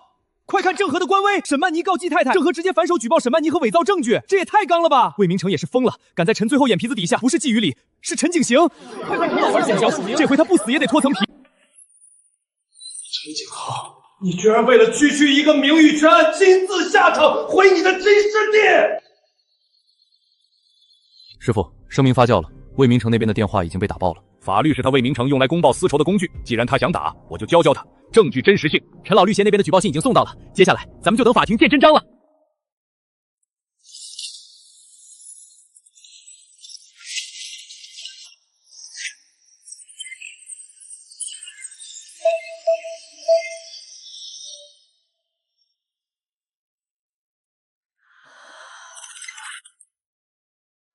沈曼妮这波因爱生恨，简直可以入选心理学反面教材。我只想问一句，陈景行老爷子都下山了，魏明成还能在海城混下去吗？婉婉，你看到了吗？彻底反杀了，你那个小号已经被骂的消耗了。魏明成的律所门口现在全都是记者。婉婉，这次不是你一个人在战斗，老纪的那些哥们儿、客户，还有咱们工作室的小姐妹，全都站出来了。怎么忙到这么晚，还没吃饭吗？吃了，顺路去那家茶餐厅给你带的。你今晚光顾着看手机，肯定没好好吃东西。于离，先吃。今天我请了师傅下山，我看到顾氏的很，本来不想来的。那个署名，他说他这把年纪最讨厌看那些人心思案情。那他老人家为什么最后还是答应了？师傅，我老婆被人欺负了，没保护好她。那个在海城法界横行无忌、从不认错的季雨里，竟然为了我去求那个早已归隐的泰斗。沈曼妮和魏明成想玩死缠烂打，既然他们想玩，我就陪他们玩大的。于离，辛苦你了。当时我师傅听完只斜着眼看了我半晌，然后回了5个字。哪5个字？他说：“你小子也有今天。”于离，你身上有一股很重的咖啡味，还有打印纸那种涩涩的墨粉味。抱歉，开了一整天的会，还没来及洗。不，这个味道让我觉得特别踏实。于离，谢谢你，真的，谢谢。不用谢。你能不能有一次就那么一次，不要说那句干巴巴的不用谢？这是我的义务。但这没关系。你乱七八糟的官司都打完，我们去旅游吧。不去北极看极光了，我们去看火山。火山还好，岩浆流速也是从未相见飞种这里平衡。他用法律做武器。快看，这份反诬文书是陈老先生亲自起草的，虚假陈述贬造文书，这不只是普通反诬，对方要完整追究全部相关民事责任。陈景行，你为了一个突袭，竟然连老脸都不要了，亲自下场来砸我的饭碗！求你听听我说，我们可以协商和解，我会主动撤回起诉。我代为处理纪律师相关事务，目前我们正在整理对应定，准备提交法律会审。我一定要和他面谈。纪律师表示，仅通过正规法律不沟通，相关分析统一交由流程。听说沈曼妮找过你，不相干的人。于离，谢谢你，谢谢你用这种方式保护我。谁说法律是冷冰冰的？就不是唯一的、最有逻辑的、最不可暗有的。守了4年才娶到的人，他会用一辈子去履约。魏明成这小子，20年前跪在门口求着要拜师的时候，我就说他心术不正。哼，你师爷当年老糊涂了，非说他聪明有灵性，是块可塑之才。可塑之才，可真是塑了20年，塑出个伪造证据的烂货。这种案子也敢接？他是觉得我陈景行已经死在山里了？小兄弟，麻烦通融下。听说季太太受了伤，我们老板特意嘱咐，一定要亲手把这果篮送到季太太手上。这果篮是进口水果，要冷藏的，这万一割坏了，我们老板的心意。前台有小冰箱，放那儿就好。小姑娘，里头那个穿中亚装的老头是谁啊？我看你们季大律师对他都恭敬的不行。陈景行，魏明成不是傻子，能在海城混到判官的名号，他比你们任何一个人都清楚这官司打不赢。名誉权纠纷，标的500万，证据公然造假。正常律师接到这种案子，第一反应是劝当事人和解，但他不但接了，还用了这个下三滥也不过真正的目的。他旧交分满是漏，我们真正等走完法庭程序。他是想通过高额赔偿和舆论压力逼我低头。没错，魏明成太了解你了，小季，他知道你护短，所以他算准了你会为了平息舆论。和解条件，咱们利用什么跟他们和解？条件很简单，沈曼琪撤诉，江晚放弃反诉。以上是沈曼琪不用坐牢，魏明成的保释律师是婉婉呢？对方可以随时拿出来翻旧账，说是因为江晚理亏心虚才不得和解。这个案子，郑和不接受任何形式的调解。没有和解，只有判决。对喽，这才是老子带出来的徒弟。魏明成这小子自诩聪明绝顶，聪明人最大的就总想是不能摆上算计的，比如给男人对他老婆的交代。陈老说的对，反糊状的证据链我重新梳理了一遍，沈曼妮在酒店的伪证漏洞，魏明成律师函的违规操作，我已经全部标注了。等等，证据链的后话，那是你们这帮一直管关键的问题。魏明成这种惜名如命的人，他最怕什么？被律协调查，被吊销执照。吊销执照只是结果，行业通关怕海城摸混了20年，这才是他的命根子。那您的意思是，他不怕法律的严惩，怕的是过程。魏明成最值钱的家当，我就最后，我要亲手将他逐出师门，我要让他在失去执照之前，先在海城法界变成一只人人喊打的落水狗。陈老，我懂了，我们要做的不是直接等判决，而是要在这之前剥光他的外壳。快看纪律，师傅，状态了。接下来的几个站点，我会亲自为魏师叔剪辑好。那就动起来吧，去让海城看看郑和律所到底姓什么。接下来的3天，全天先换野当一发现的公司所部体验局验身手曼妮每修发证人破气墙到底所有名什么？明白，他经手过的所有专业的干对干净。不够，每一件都要查。我要知道他有没有虚假陈述，有没有想向法院便提交过催命符材的。纪律审理大这这案子非常杂。郑和不养废人。他募圈的平台有几家？目前查到3家，水滴轻松，还有一个叫暖阳的小众平台。全部发律师函，要求平台提供完整的捐赠记录和兹尼亚举报资金去向，同步沈曼妮利用虚假人设募圈，涉嫌大规模网络诈骗。网信办那边的对接需要我去预约吗？不用，我亲自去。小季，这火候够了，魏明城的老狐狸睡不着觉了。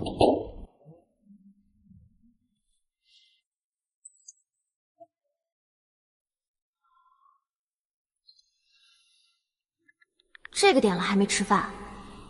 现在去吃。排骨在冰箱里，微波炉热2分钟就好。姜饼好什么好？今天4火不倒。知道了。师傅，这么晚了，您怎么还不走？急着回去陪你老婆？去吧，谢谢你。少跟我来这套虚的。你要是真谢我，就把你老婆照顾好，别让她再被人欺负。你说100句谢谢都强。我会的。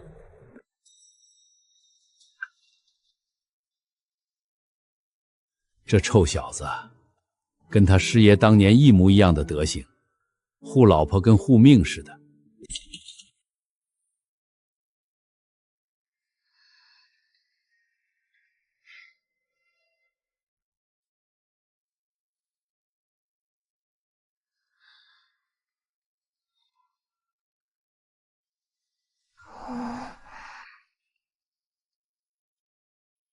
小管家婆终于睡着了。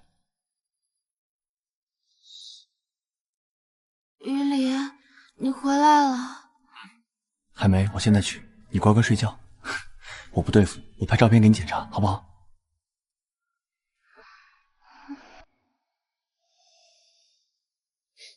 真是拿你没办法。这样，我去热排骨，热好了端到卧室来吃，你就躺在这里看着我吃，行不行？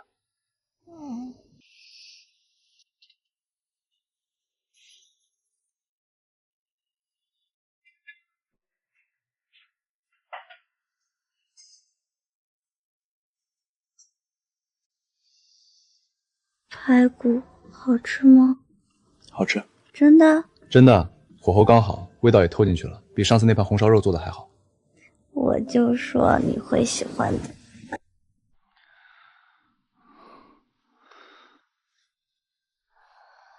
婉婉，晚安。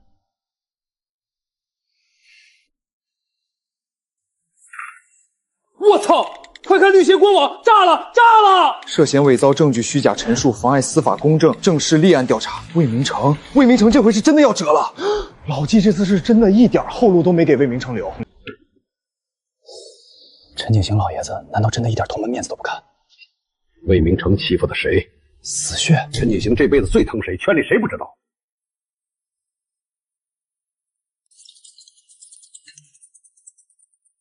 等等，沈曼妮也被立案了？他不是名誉权案的原告吗？原告怎么也被调查了？明白吗？那段震惊全网的剪辑录音是沈曼妮亲手递给魏明成的。我的天，这下沈曼妮的律师生涯算是彻底交代了。她职业才不到8年，刚跨进合伙人的门槛，结果一个案子就把自己送进去了。作死，真是活生生把自己做没了。全部？那得是几百个卷宗吧？出一点点虚假排述，当年的判就可能全被推翻。沈曼妮千不该万不该，不该拿孩子当赢官司的筹码。纪律这辈子最恨的就是这个。快看，法学院官微发通告了。这措辞，沈曼妮当初回校演讲的时候多风光，号称法学院之光，现在倒好，连母校都嫌她脏，在法律圈混，连母校身份都没了，这辈子算是彻底钉在耻辱柱上了。沈曼妮，你以为搬弄是非就能毁了我？可你忘了，阳光底下那些阴暗的手段永远上不了台面。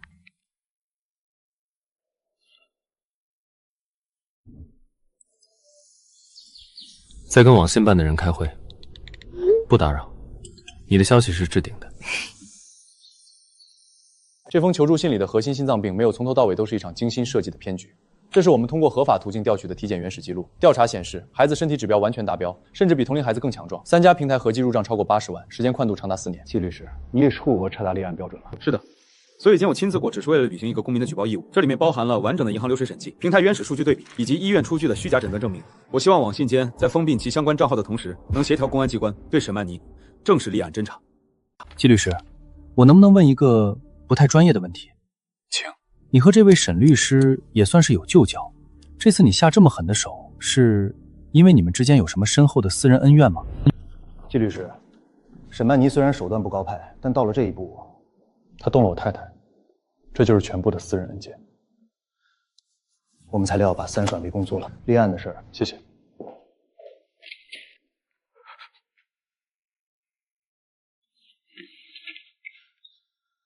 我们会马上开会讨论。对于虚假人设诈骗，绝不姑息。立案后3个工作日内给您答复。谢谢。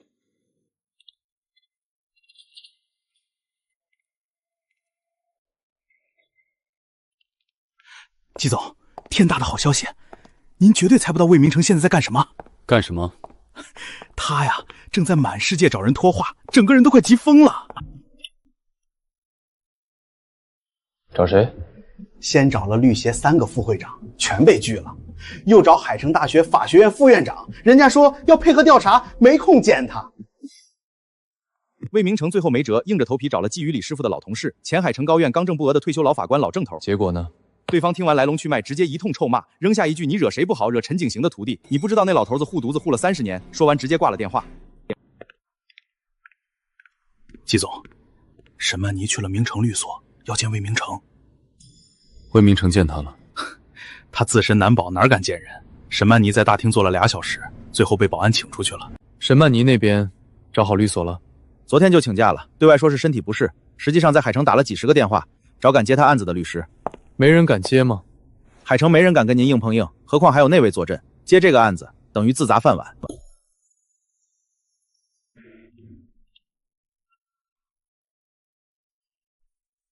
他还会回来的。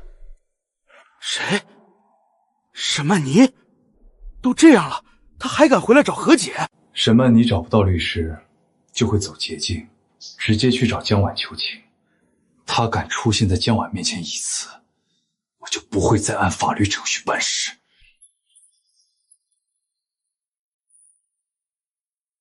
疯了！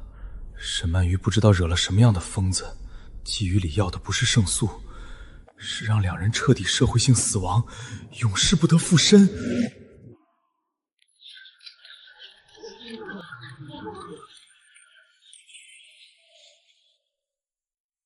魏明成赔进去了1辈子名声，明知故犯，这是在伪证罪的边缘试探啊！魏明成这是昏了头，真当海城没人能治他？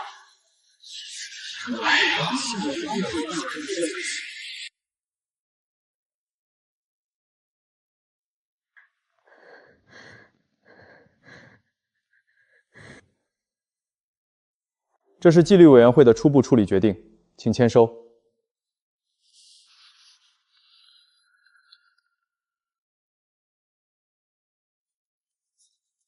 暂停执业半年，这只是初步结果。2人合谋剪辑录音、误导司法的证据已经非常充分，没有任何转圜余地。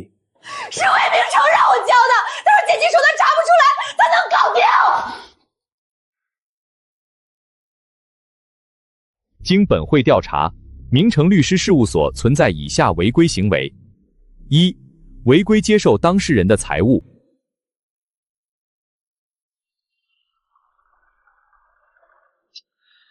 魏明成啊，暂停执业6个月，这算是被钉在耻辱柱上了。6个月，这哪是处罚，这是凌迟。等他回来，谁还会叫他一声魏判官？魏明成的脸早都丢干净了。陈景行既然出山画了这个圈，他就绝无翻身的可能。你还不知道，沈曼妮更惨，已经被暂停失业1年，公安都以诈骗罪立案了。这么说，弄不好真要进去踩缝纫机了。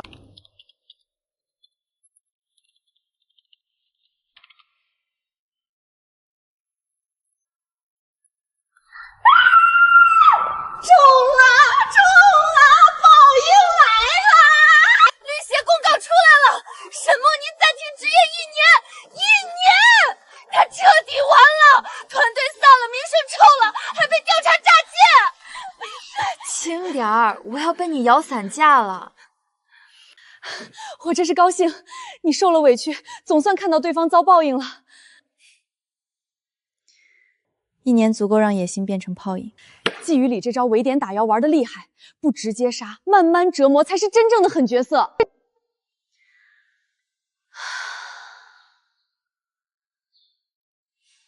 千万级博主的对标方案弄好了没？我的江总大姐，这时候还谈工作，该开香槟庆祝好不好？看见没？律协的公告，人渣彻底凉了，这就是跟我们作对的下场。宁姐，也牛批！江晚家这律师是神仙吧？这操作也太秀了！我看呐，阎王爷勾生死簿都没这么快，这律师是带着尚方宝剑来的吧？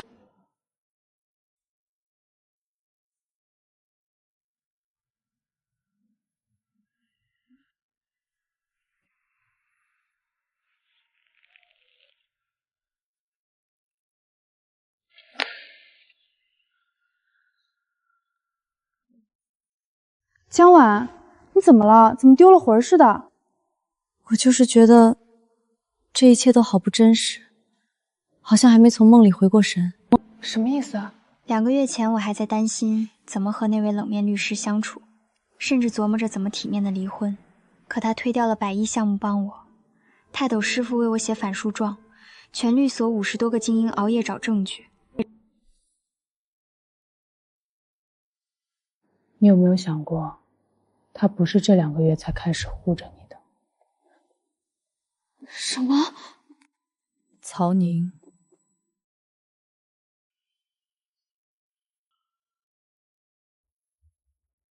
婉婉，关于那笔奖学金，你真的没有什么想对我说的吗？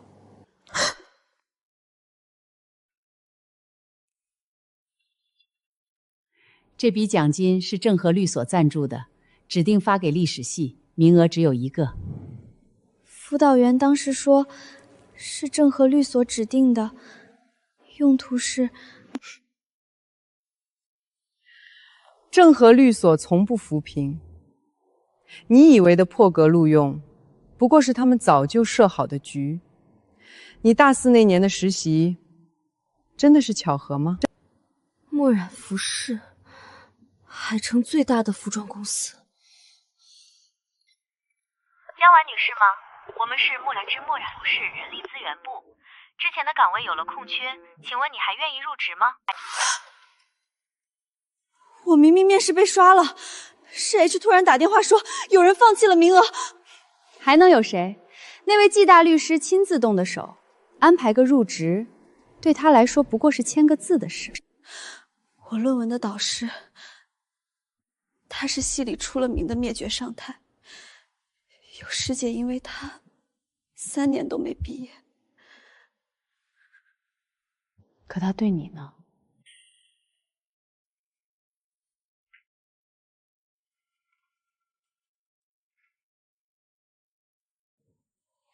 你的开题报告很有深度，不用改了，直接准备答辩吧。我当时真蠢，蠢到了家。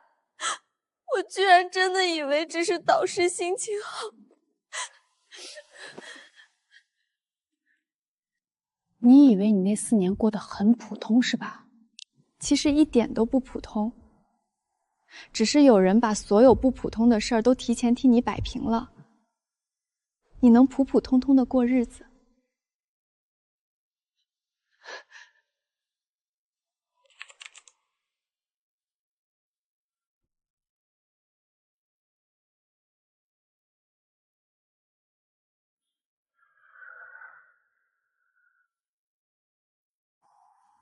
婉婉，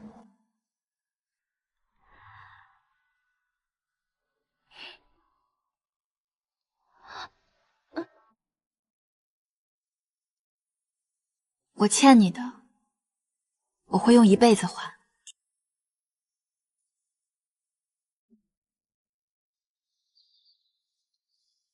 所以，我想和你一起把这1辈子过完。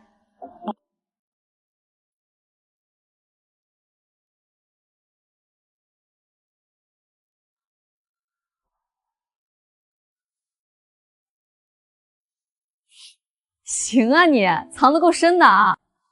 是啊，我喜欢他，很喜欢。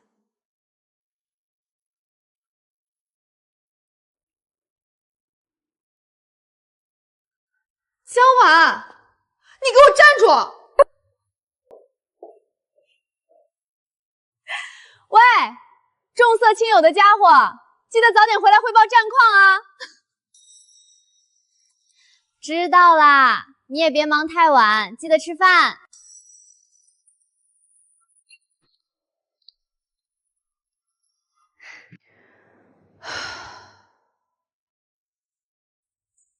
宁姐，你怎么在这儿站着呀？是在等谁吗？他呀，终于被人坚定的选择了。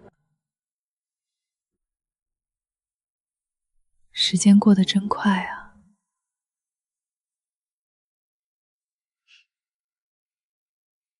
原来被爱真的能让人脱胎换骨。这个含盐量太高，鱼里不喜欢太咸的。这个添加剂太多，味道不纯。这个牌子上次他说还不错，口感比较醇厚。姑娘，挑得这么仔细，给老公做饭呐？嗯，现在的年轻人肯这么用心下厨的不多了，你老公真有福气。不，是我有福气。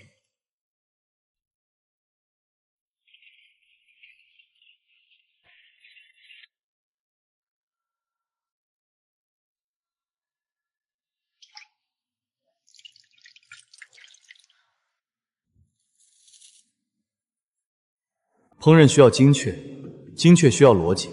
糖色炒老了半秒，肉质的苦感会破坏整体的平衡。知道了，季大律师，不就是7分标准吗？今天非得给你冲到8点不可。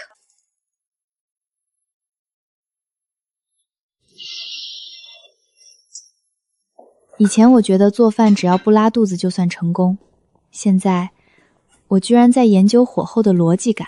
7分是可以吃的家常菜，8分是饭店水准。上次那道虾仁他给了7分半，说了一句可以。今天这道排骨我看你怎么评。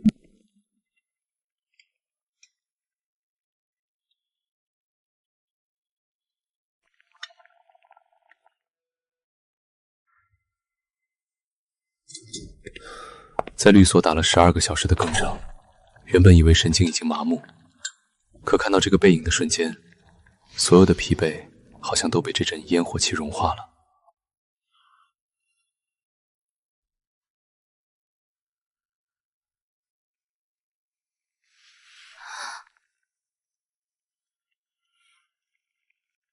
回来啦？怎么走路一点声音都没有，吓我一跳。先去洗手换衣服，排骨正收汁呢，冬瓜汤马上就好。排骨焦了。没有焦啊，我一直盯着火呢，刚才尝了味道刚……骗你的。季虚礼，你可是海城最有声望的大律师，律师的职业道德第一条就是诚信，你居然当众……不对，当家说谎。在法庭上我不说谎，但在家里逗太太开心属于律师的法外通宵权。开玩笑，是基于双方同意的虚假意思表示，与恶意欺诈有本质区别。所以你的意思是你骗我还骗出道理来了？根据通说，戏谑行为因缺乏效果意思，不具备民事法律行为的构成条件。所以根据民法典种则编的相关规定，我的行为完全构不成不诚信。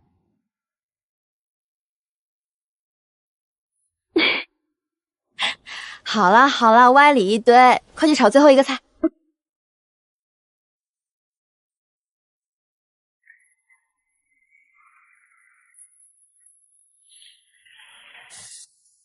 看他做饭，竟比看任何风景都让人安心。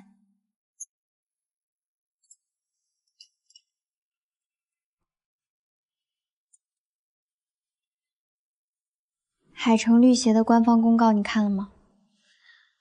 程律在公告发布的第一时间就超前我了。沈曼妮被判处暂停职业1年，1年只是行业处分起步，等诈骗罪名立案后，他面临至少3年刑事处罚。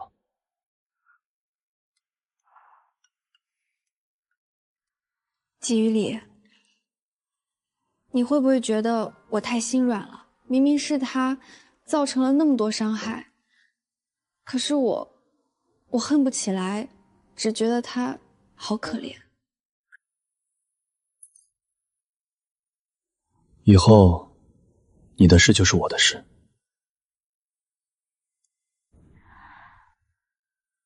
我季雨良护着的人，没人能碰。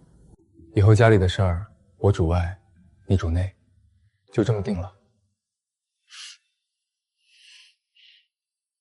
这人到底是怎么做到用这么严肃的语气说这种话的？于理，我看你最近总是在忙，我也想帮你分担一些，可以吗？你，我怎么了？是我哪里做的不好吗？等待便是分担。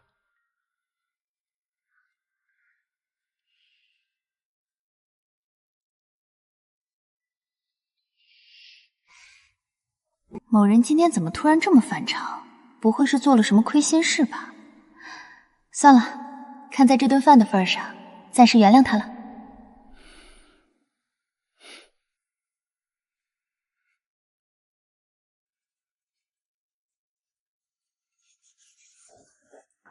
我的天，这也太贵了吧！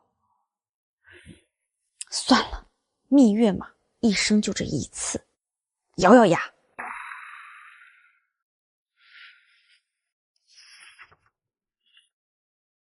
想去这里？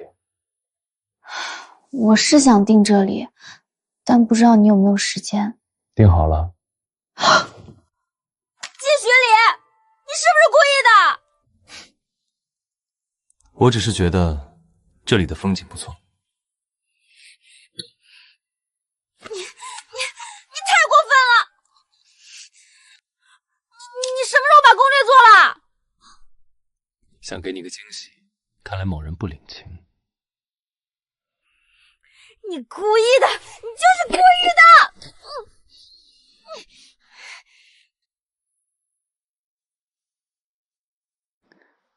疼不疼？不疼。骗人！我明明用力了，刚才眉毛都动了。那是面部神经条件反射，这个力度达不到痛感纹结，你手劲没想象中那么大。你能不能有一次，哪怕就一次，不要表现得这么理性？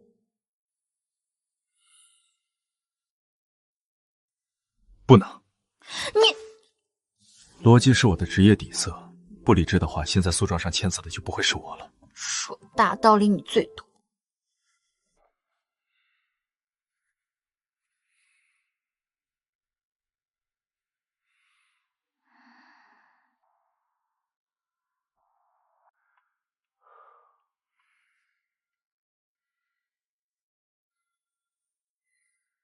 睡吧。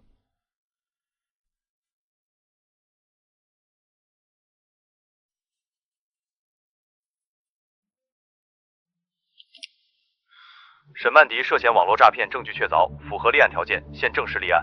证据清单已电子补全，需要配合核查可随时联系。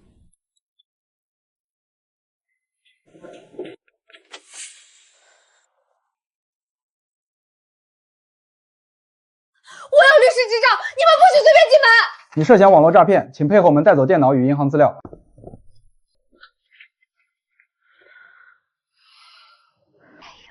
这就是天天上热搜的网红律师，居然被调查组带走了，业主群都炸了，我得赶紧截图发出去。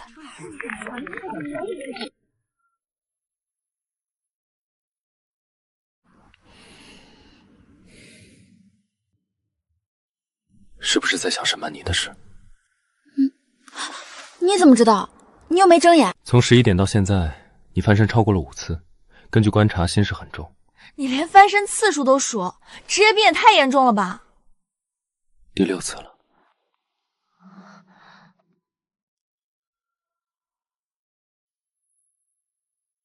心里总觉得堵得慌。他是被自己的贪婪和谎言所害，法律已经给出了裁决，你不必背负不属于你的愧疚。孩子是无辜的，他要是判刑了，孩子怎么办？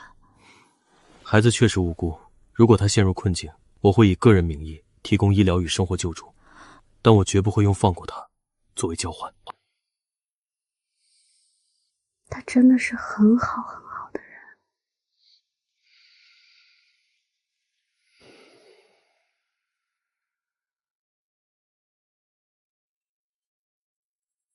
沈曼妮的资产已全部冻结，她的副手也已全部倒戈。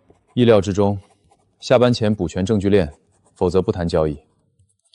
这种小案子不需要我出面发声。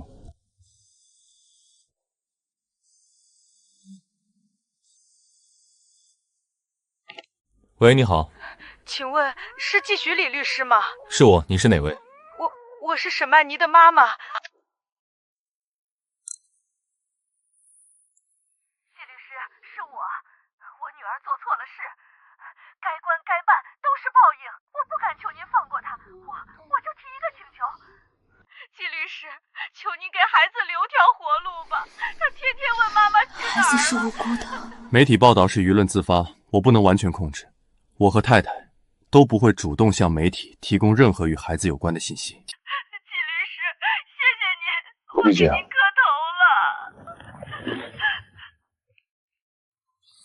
你女儿涉嫌诈骗的证据已经闭环，如果主动退赃退费，可以争取量刑酌情考虑。这是她目前唯一的减刑机会。谢谢你，你是个好人。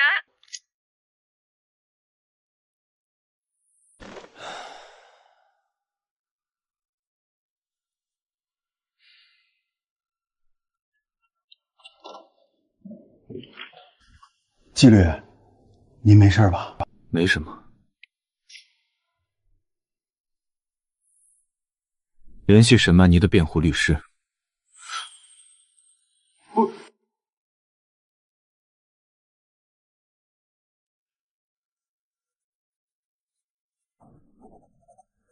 关于那个案子，我有个从轻量刑的方案，成功率在70%以上。另外，对方孩子的转学落户问题，我也会一并解决。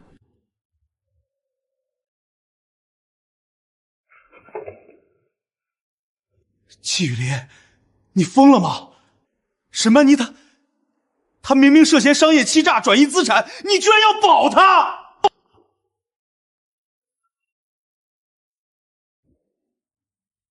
我知道。你知道？那你为什么还要？因为江晚值得。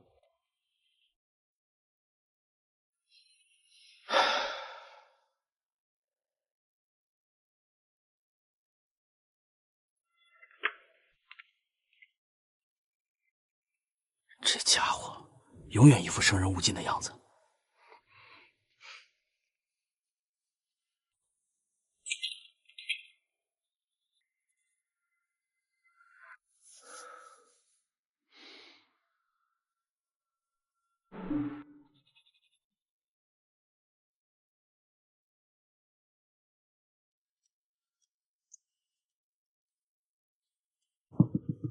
魏明成真是好大的胆子，居然敢动到季家头上！哼！发声明，终止全部合作，1分违约金都不给。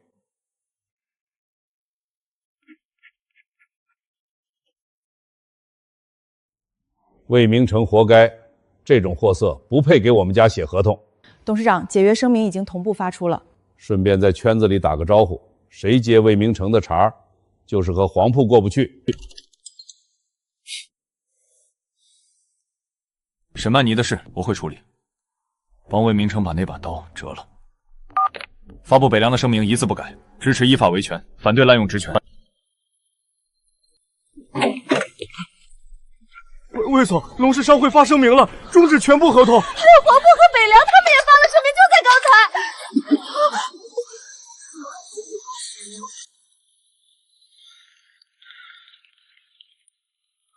全海城大佬都联手了，季徐礼要我的命。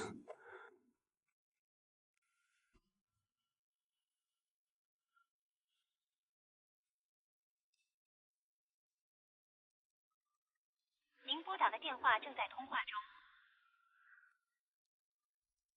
您拨打的电话已关机。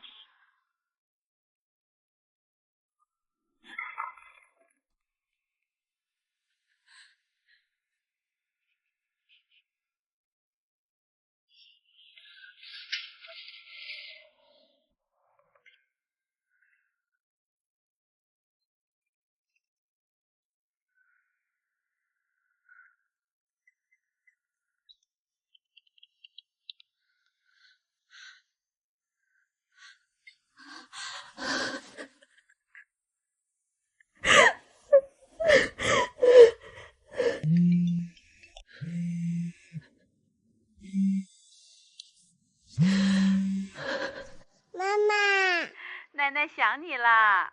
宝贝，妈妈也想你。今天有没有乖乖听话呀？楠楠，你脸色咋这么差？别太拼命了，钱够用就行。知道了，妈。外面有人说不好听的话，但妈知道你不是坏孩子，有事就回来，妈帮你。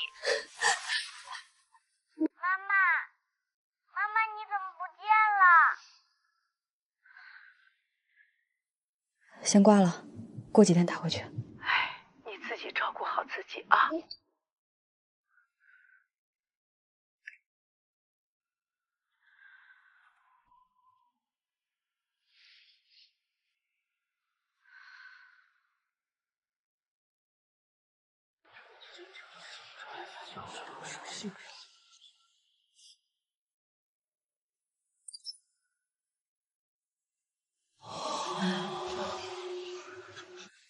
这怎么可能？唏嘘，这是顾老亲传手笔，连官播都转发了，彻底查无此人。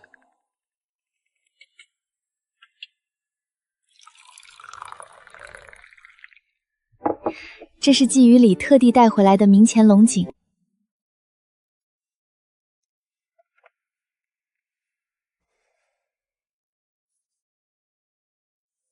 你也看到朋友圈那张照片了，全法律圈都在传您画的乌龟呢。哼，这也叫入木三分，连构图都没弄明白。可是爷爷，大家都在夸画的入木三分，把那个人的处境形容的绝了。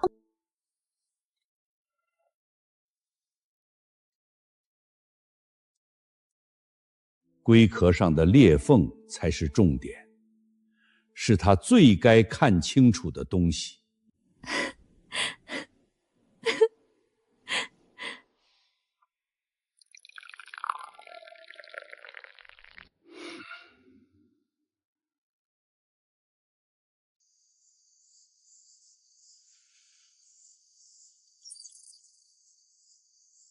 目前网上的转发量已经超过了10万，相关话题的阅读量也在持续上升。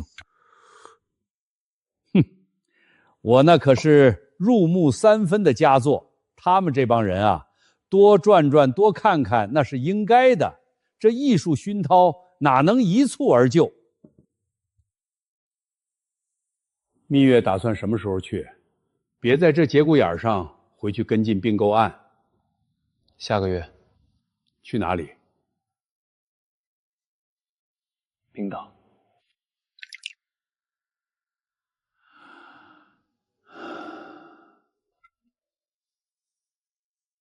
冰岛啊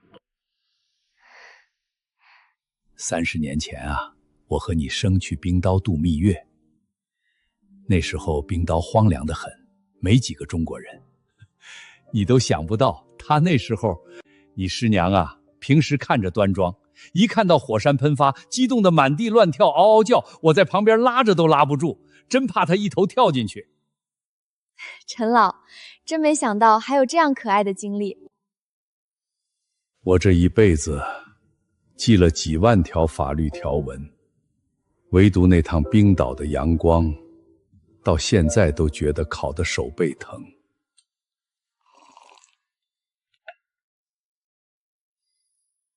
我会带一张火山的照片回来给您。少拿照片糊弄我，把老婆照顾好，别受凉才是正事。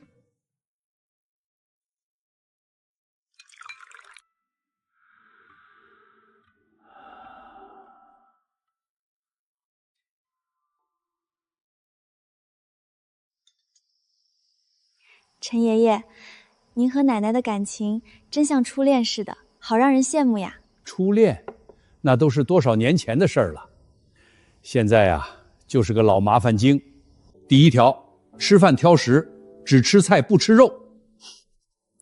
爷爷，您这是在办案还是在告状呀？不过我跟雨林可不一样，我呀，就乐意惯着他。小季是嘴上一个字不崩，心里装的全是事儿。我跟他可不一样，我要是喜欢一个人，嘴上得站着，心里也得全站着。爷爷，您平时心里都在想什么呀？想你奶奶，想了一辈子了，还在想。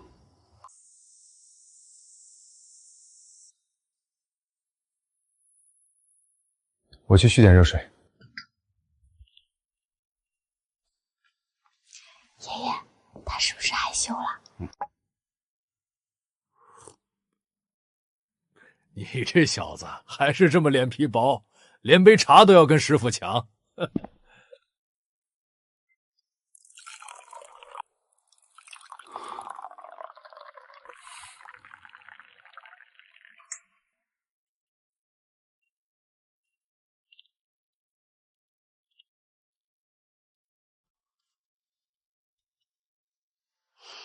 师傅说的太准了。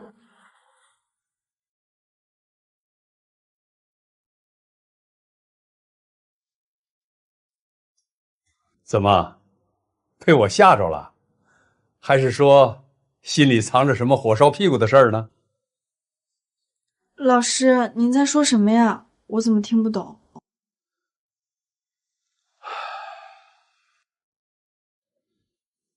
他说，往后我护着你。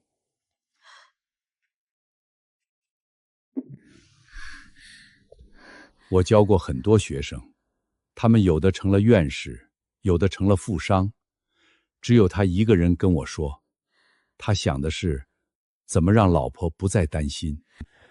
季雨里连退路都铺好了，所以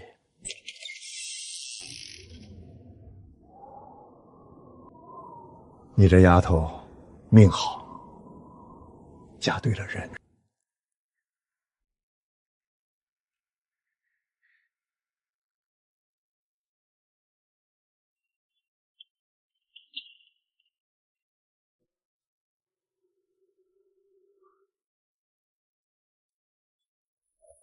怎么了？师傅说了什么？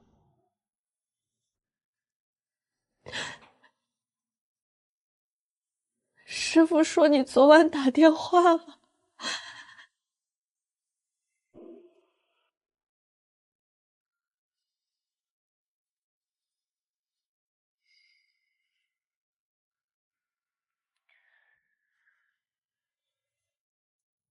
只是讨论了一下案子。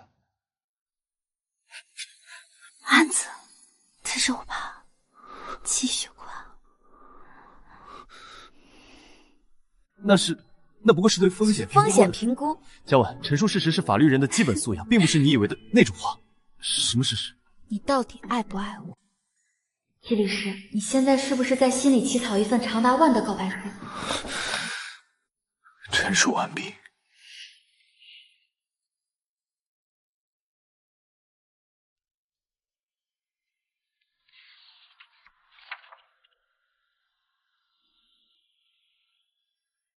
一晃啊，都这么多年了，你还是这么年轻。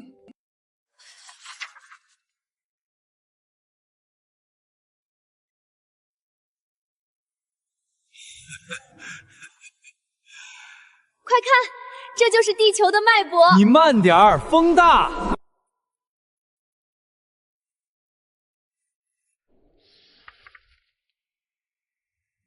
你呀，跟我年轻时一模一样，不会说话，只会做事。这辈子委屈你了。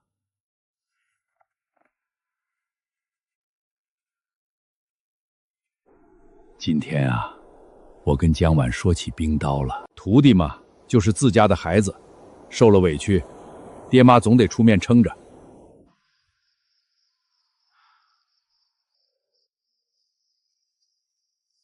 都回来吧。这处理结果比预想的还要重啊！魏明成不仅停职半年，居然还要重考职业道德，这简直是当众扇他判官的脸。沈曼妮才是真的彻底出局了，停职1年还被移交将相调查组的欺诈案。他那间办公室听说下午搬家了，真是墙倒众人推。要怪就怪他动了季雨图的命门，原来还有全身而退的道理。江婉，对不起，我知道这3个字什么都弥补不了，但我想告诉你，你嫁给了一个托付终生的男人。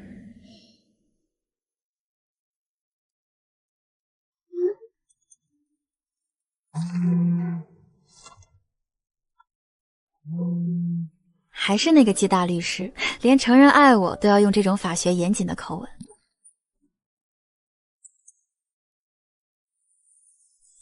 他给我的从来不是婚姻这个形式，而是他全部的全部。季雨里，余生这本合同，我会陪你好好履行。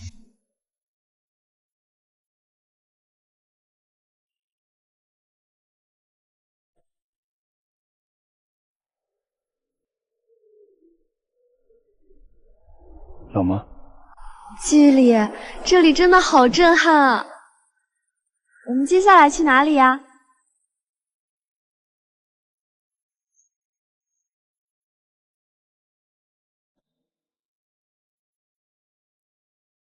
明天早上9点去看火山。真的吗？那我们能看到真正的岩浆吗？太棒了！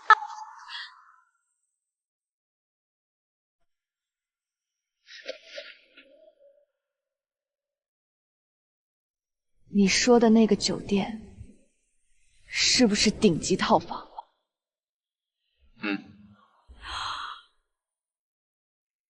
多少？没多少。没多少是多少？你今天必须说清楚。1200万欧元。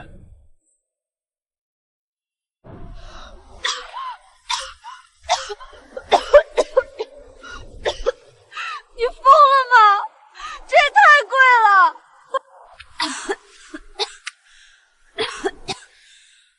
出来一趟不容易，蜜月旅行值得。值得什么呀？这钱留着咱们过日子不好吗？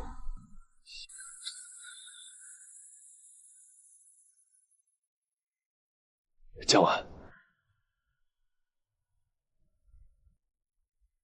我花了4年，才敢站在你面前，告诉你这些。这一次，我不会再放开你。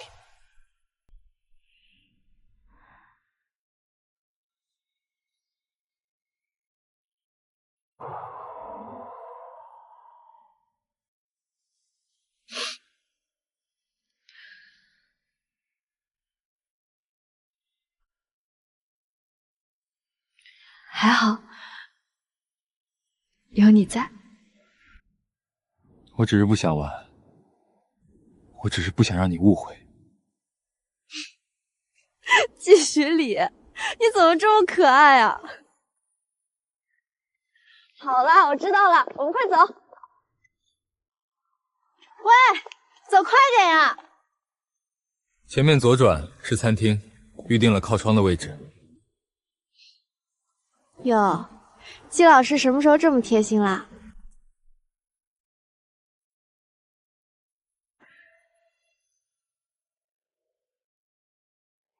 江晚轻柔的心念，和他在一起的每一步，都像踩在云端。